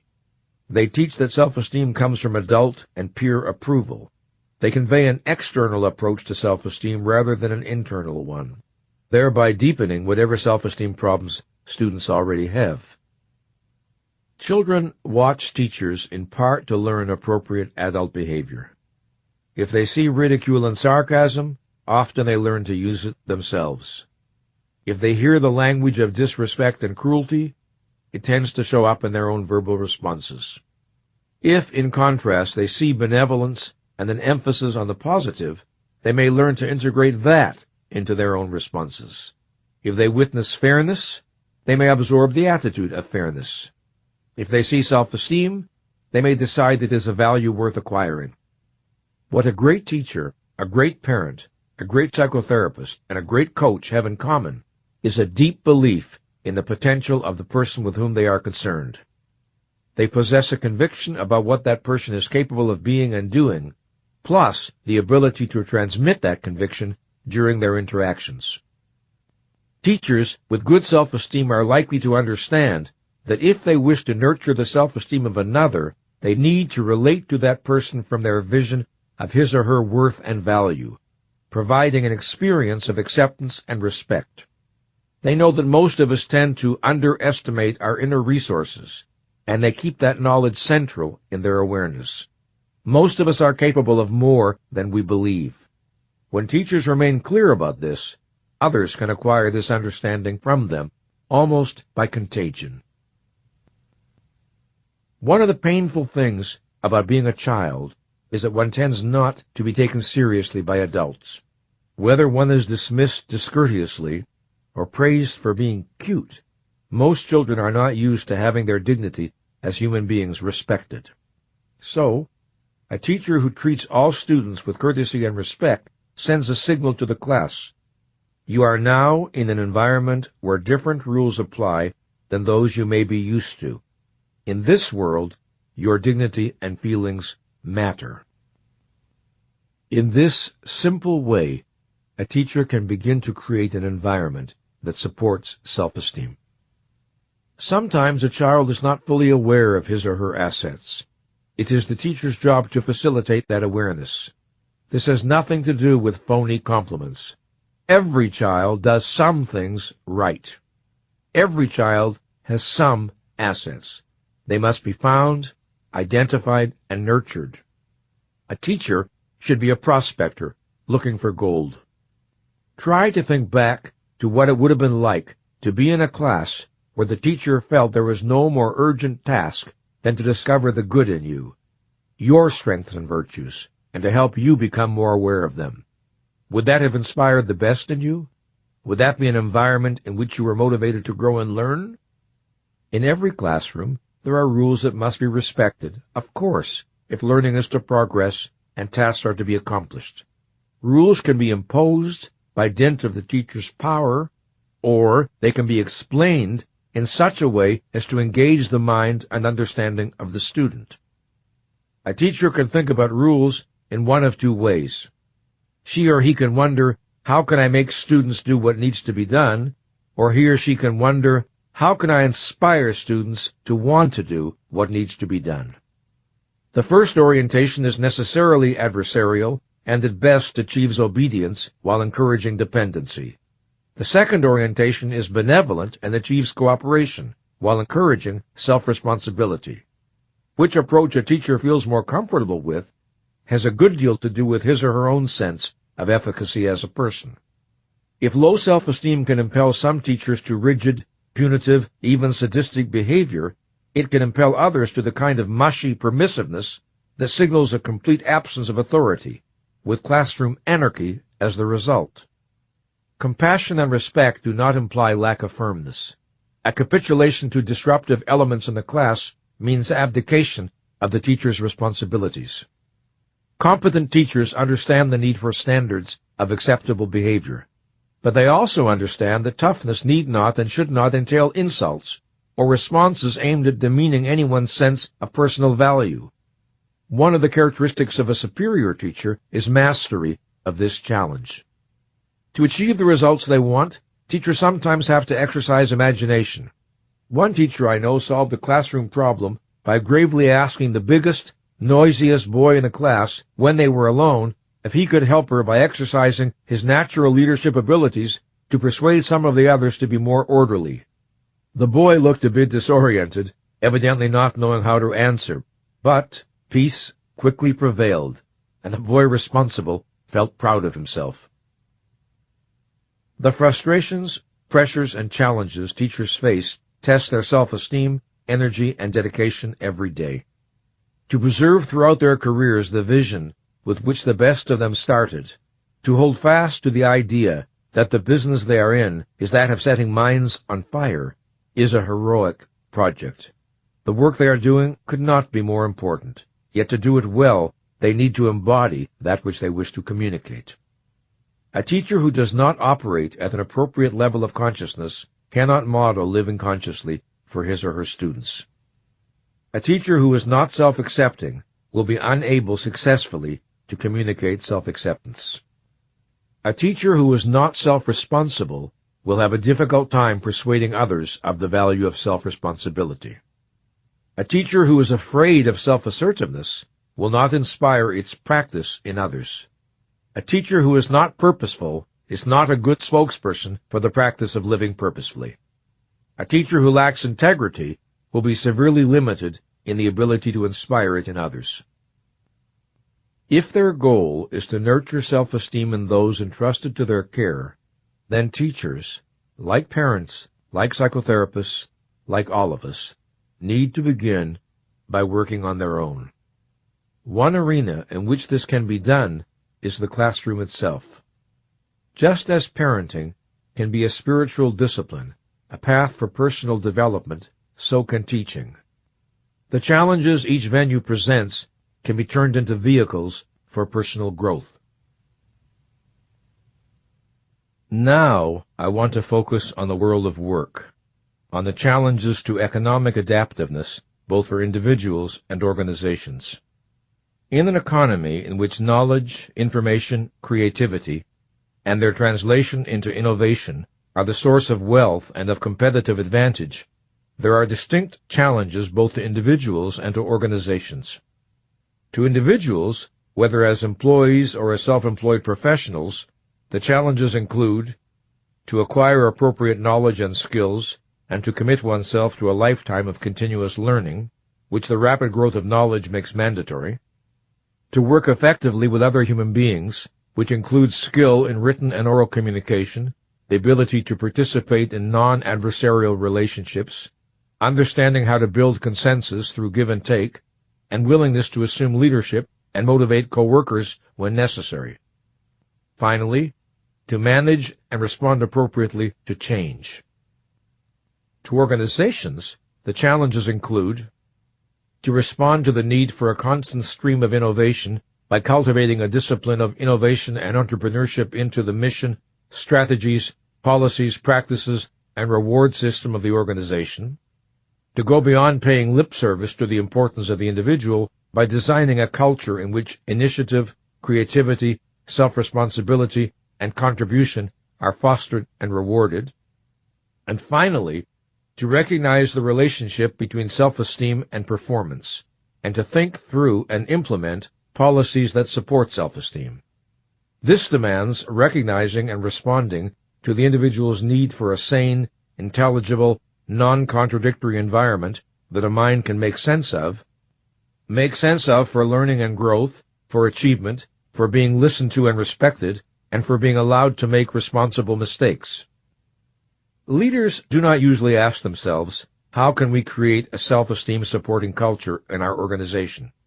But the best of them do ask, what can we do to stimulate innovation and creativity? How can we make this the kind of place that will attract the best people? And what can we do to earn their continuing loyalty? These questions are all different, and yet the answers to them are largely the same, or at least significantly overlap. It would be impossible to have an organization that nurtured innovation and creativity, and yet did not nurture self-esteem in some important ways. It would be impossible to have an organization that nurtured self-esteem, and yet did not stimulate innovation, creativity, excitement, and loyalty. From the point of view of the individual, it is obvious that work can be a vehicle for raising self-esteem. The 6 pillars all have clear application here. When we bring a high level of consciousness, responsibility, and so on to our tasks, self-esteem is strengthened, just as when we avoid them, self-esteem is weakened. In this section, I want to focus on self-esteem from the perspective of the organization, the kind of policies and practices that either undermine or support the self-efficacy and self-respect of people. An organization whose people operate at a high level of consciousness, self-acceptance, self-responsibility, self-assertiveness, purposefulness, and personal integrity would be an organization of extraordinarily empowered human beings. These traits are supported in an organization to the extent that the following conditions are met. People feel safe. They're secure that they will not be ridiculed, demeaned, humiliated, or punished for openness and honesty, or for admitting, I made a mistake, or for saying, I don't know, but I'll find out. People feel accepted. They're treated with courtesy, listened to, invited to express thoughts and feelings, dealt with as individuals whose dignity is important. People feel challenged. They're given assignments that excite, inspire, and test and stretch their abilities. People feel recognized. They're acknowledged for individual talents and achievements and rewarded monetarily and non-monetarily for extraordinary contributions. People receive constructive feedback. They hear how to improve performance in non-demeaning ways that stress positives rather than negatives, and that build on their strengths. People see that innovation is expected of them. Their opinions are solicited, their brainstorming is invited, and they see that the development of new and usable ideas is desired of them and welcomed. People are given easy access to information. Not only are they given the information and resources they need to do their job properly, they are given information about the wider context in which they work, the goals and progress of the company, so that they can understand how their activities relate to the organization's overall mission. People are given authority appropriate to what they are accountable for. They are encouraged to take initiative, make decisions, exercise judgment. People are given clear-cut and non-contradictory rules and guidelines. They are provided with a structure their intelligence can grasp and count on, and they know what is expected of them. People are encouraged and empowered to solve as many of their own problems as possible. People see that their rewards for successes are far greater than any penalties for failures. In too many companies, where the penalties for mistakes are much greater than the rewards for success, people are afraid to take risks or express themselves. People are encouraged and rewarded for learning. People experience congruence between an organization's mission statement and professed philosophy on the one hand, and the behavior of leaders and managers on the other. They see integrity exemplified, and they feel motivated to match what they see. People experience being treated fairly and justly. They feel the workplace is a rational universe they can trust. People are able to believe in and take pride in the value of what they produce. They perceive the results of their efforts as genuinely useful, and they perceive their work as worth doing. To the extent that these conditions are operative in an organization, it will be a place in which high self-esteem people will want to work. It will also be one in which people of more modest self-esteem will find their self-esteem raised. Now, I want to say a few words about the leader, the CEO or company president. The primary function of a leader in a business enterprise is to develop and persuasively convey a vision of what the organization is to accomplish. She or he must also inspire and empower all those who work for the organization to make an optimal contribution to the fulfillment of that vision, and to experience that in doing so, they are acting in alignment with their self-interest. So, the leader must be an inspirer and a persuader. The higher the self-esteem of the leader, the more likely it is that he or she can perform that function successfully. A mind that distrusts itself cannot inspire the best in the minds of others. Neither can leaders inspire the best in others if their primary need arising from their insecurities is to prove themselves right and others wrong. It is a fallacy to say that a great leader should be egoless. A leader needs an ego sufficiently healthy that it does not experience itself as on the line in every encounter. This, so the leader is free to be task and results-oriented, not self-aggrandizement or self-protection-oriented. If degrees of self-esteem are thought of on a scale from 1 to 10, with 10 representing optimal self-esteem and 1 the lowest imaginable, then is a leader who is a 5 more likely to hire a 7 or a 3? Very likely, he or she will feel more comfortable with the 3, since people often feel intimidated by others more confident than themselves. Multiply this example hundreds or thousands of times, and project the consequences for a business. Leaders often do not fully recognize the extent to which who they are affects virtually every aspect of their organization. They do not appreciate the extent to which they are role models. Their smallest bits of behavior are noted and absorbed by those around them, not necessarily consciously, and reflected via those they influence throughout the entire organization. If a leader has unimpeachable integrity, a standard is set that others feel drawn to follow. If a leader treats people with respect, associates, subordinates, customers, suppliers, shareholders, that tends to translate into company culture. For these reasons, a person who wants to work on his or her leadership ability should work on self-esteem. Continual dedication to the 6 pillars and their daily practice is the very best training for leadership as it is for life. The policies that support self-esteem are also the policies that make money. The policies that demean self-esteem are the policies that sooner or later cause a company to lose money. Why? Simply because when you treat people badly and disrespectfully, you cannot possibly hope to get their best. And in today's fiercely competitive, rapidly changing global economy, nothing less than their best is good enough. One way to deepen our understanding of the themes with which this program has been concerned is to look at self-esteem as it relates to and is affected by culture.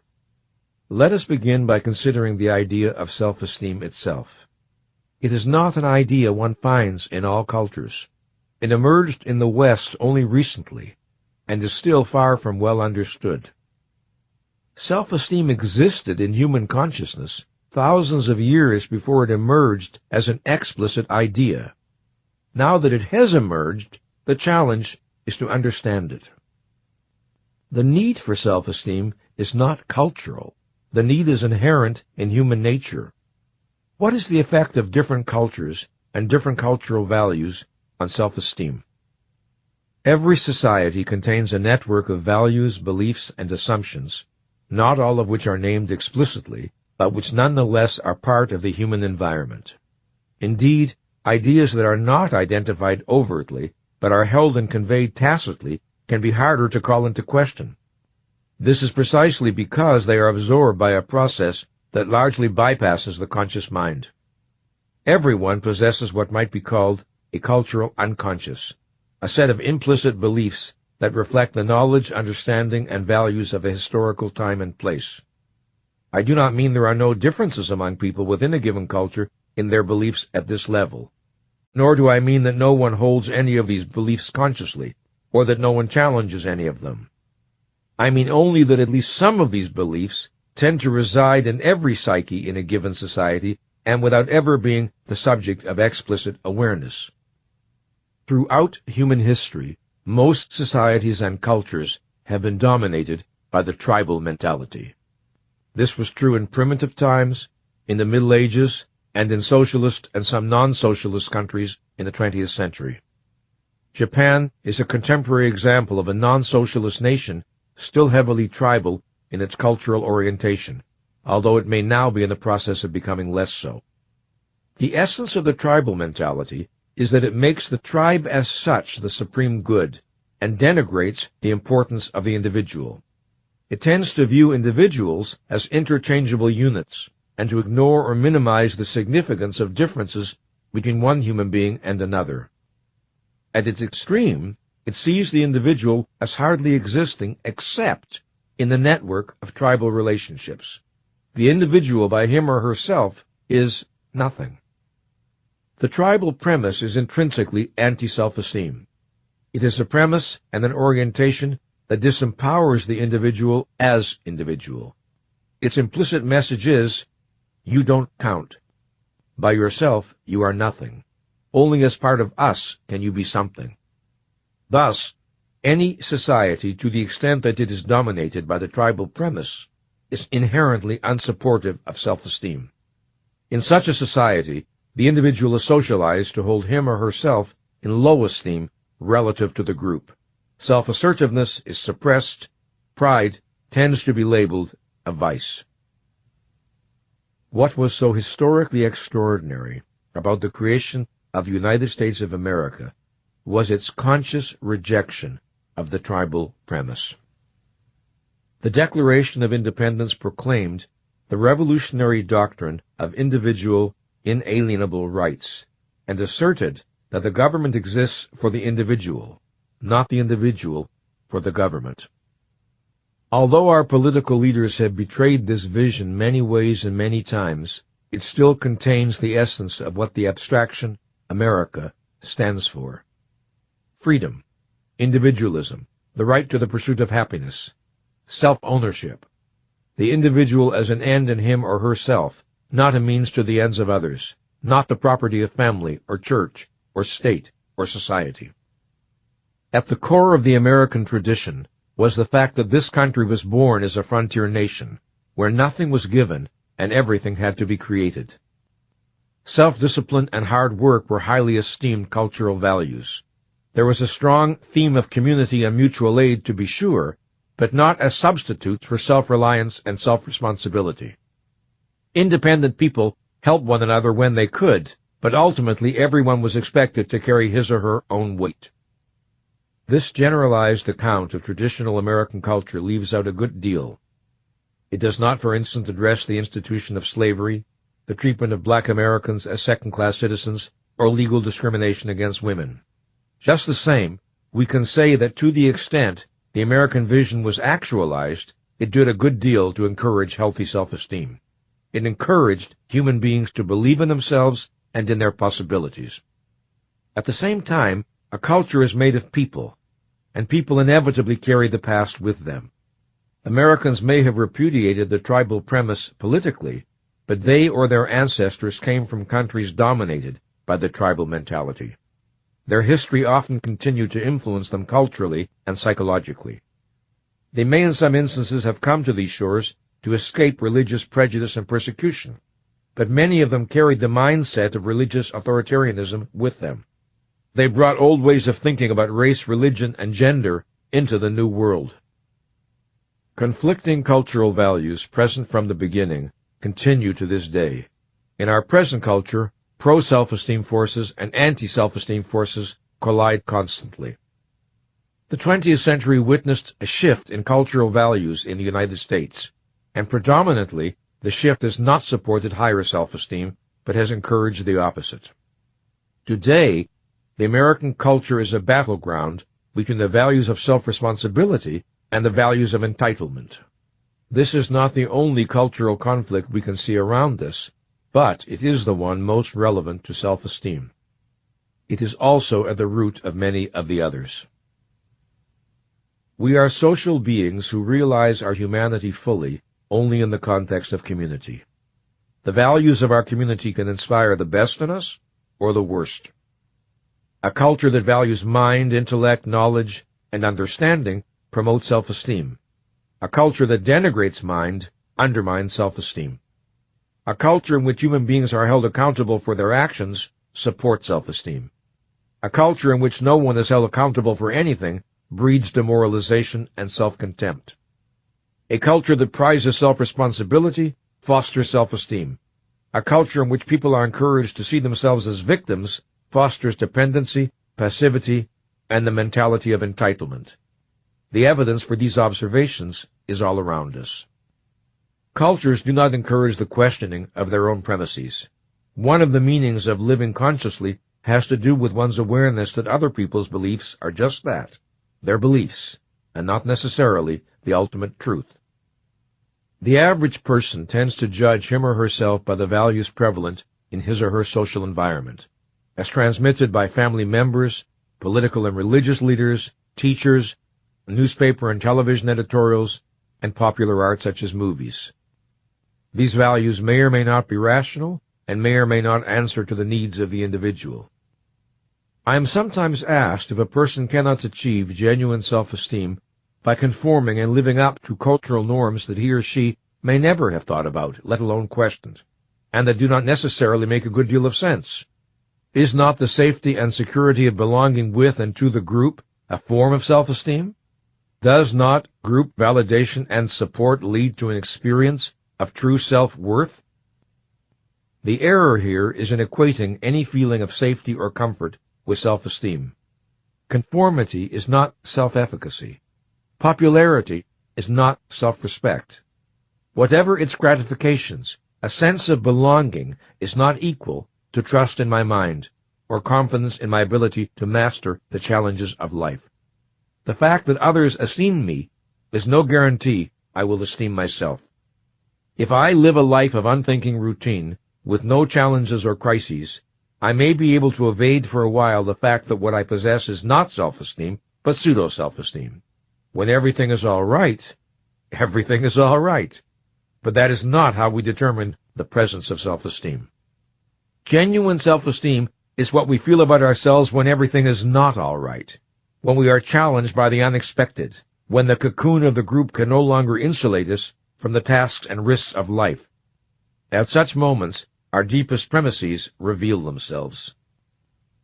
One of the biggest lies we were ever told is that it is supposedly easy to be selfish, and that self-sacrifice takes spiritual strength. People sacrifice themselves in 1,000 ways every day. This is their tragedy. To honor the self, to honor mind, judgment, values, and convictions is the ultimate act of courage.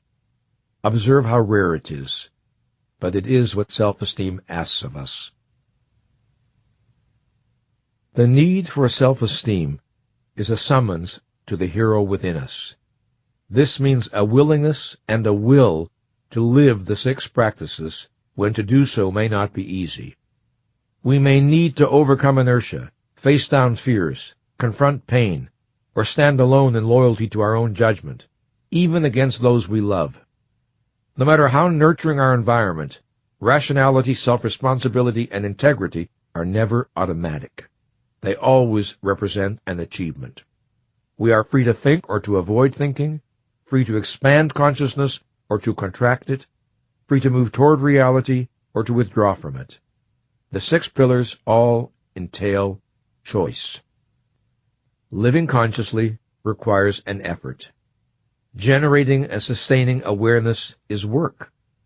Every time we choose to raise the level of our consciousness, we act against inertia. In electing to think, we strive to create an island of order and clarity within ourselves. The first enemy of self-esteem we may need to overcome is laziness. Laziness is not a term we ordinarily encounter in programs on psychology. And yet, is anyone unaware that sometimes we fail ourselves for no reason other than the disinclination to generate the effort of an appropriate response? Sometimes, of course, laziness is abetted by fatigue, but not necessarily. Sometimes we are just lazy, which means that we do not challenge inertia we do not choose to awaken. The other dragon we may need to slay is the impulse to avoid discomfort. Living consciously may obligate us to confront our fears. It may bring us into contact with unresolved pain. Self-acceptance may require that we make real to ourselves thoughts, feelings, or actions that disturb our equilibrium. It may shake up our official self-concept. Self-responsibility obliges us to face our ultimate aloneness. It demands that we relinquish fantasies of a rescuer. Self-assertiveness entails the courage to be authentic, with no guarantee of how others will respond. Living purposefully pulls us out of passivity into the demanding life of high focus. It requires that we be self-generators. Living with integrity demands that we choose our values and stand by them, whether or not this is pleasant, and whether or not others share our convictions. There are times when it demands hard choices. If one of our top priorities is to avoid discomfort, if we make this a higher value than our self-regard, then under pressure we will abandon the 6 practices precisely when we need them most. The desire to avoid discomfort is not per se a vice, but when surrendering to it blinds us to important realities and leads us away from necessary actions, it results in tragedy. Here is the basic pattern. First, we avoid what we need to look at because we do not want to feel pain. Then our avoidance produces further problems for us, which we also do not want to look at because they invoke pain. Then the new avoidance produces additional problems we do not care to examine, and so on. Layer of avoidance is piled on layer of avoidance, disowned pain on disowned pain. This is the condition of most adults. Here is the reversal of the basic pattern. First, we decide that our self-esteem and our happiness matter more than short-term discomfort or pain. We take baby steps at being more conscious, self-accepting, responsible, and so on. We notice that when we do this, we like ourselves more. This inspires us to push on and attempt to go farther. We become more truthful with ourselves and others. Self-esteem rises. We take on harder assignments. We feel a little tougher, a little more resourceful. It becomes easier to confront discomforting emotions and threatening situations. We feel we have more assets with which to cope. We become more self-assertive. We feel stronger. We are building the spiritual equivalent of a muscle. Experiencing ourselves as more powerful, we see difficulties in more realistic perspective. We may never be entirely free of fear or pain, but they have lessened immeasurably, and we are not intimidated by them. Integrity feels less threatening and more natural. If the process were entirely easy, if there was nothing hard about it at any point, if perseverance and courage were never needed, why then everyone would have good self-esteem. But a life without effort, struggle, or suffering is an infant's dream. We do not have to catastrophize fear or discomfort. We can accept them as part of life, face them, and deal with them as best we can, and keep moving in the direction of our best possibilities. But always will is needed. Perseverance is needed. Courage is needed. The energy for this commitment can only come from the love we have for our own life. This love is the beginning of virtue. It is the launching pad for our highest and noblest aspirations. It is the motive power that drives the 6 pillars. It is the 7th pillar of self-esteem. Audible hopes you have enjoyed this program.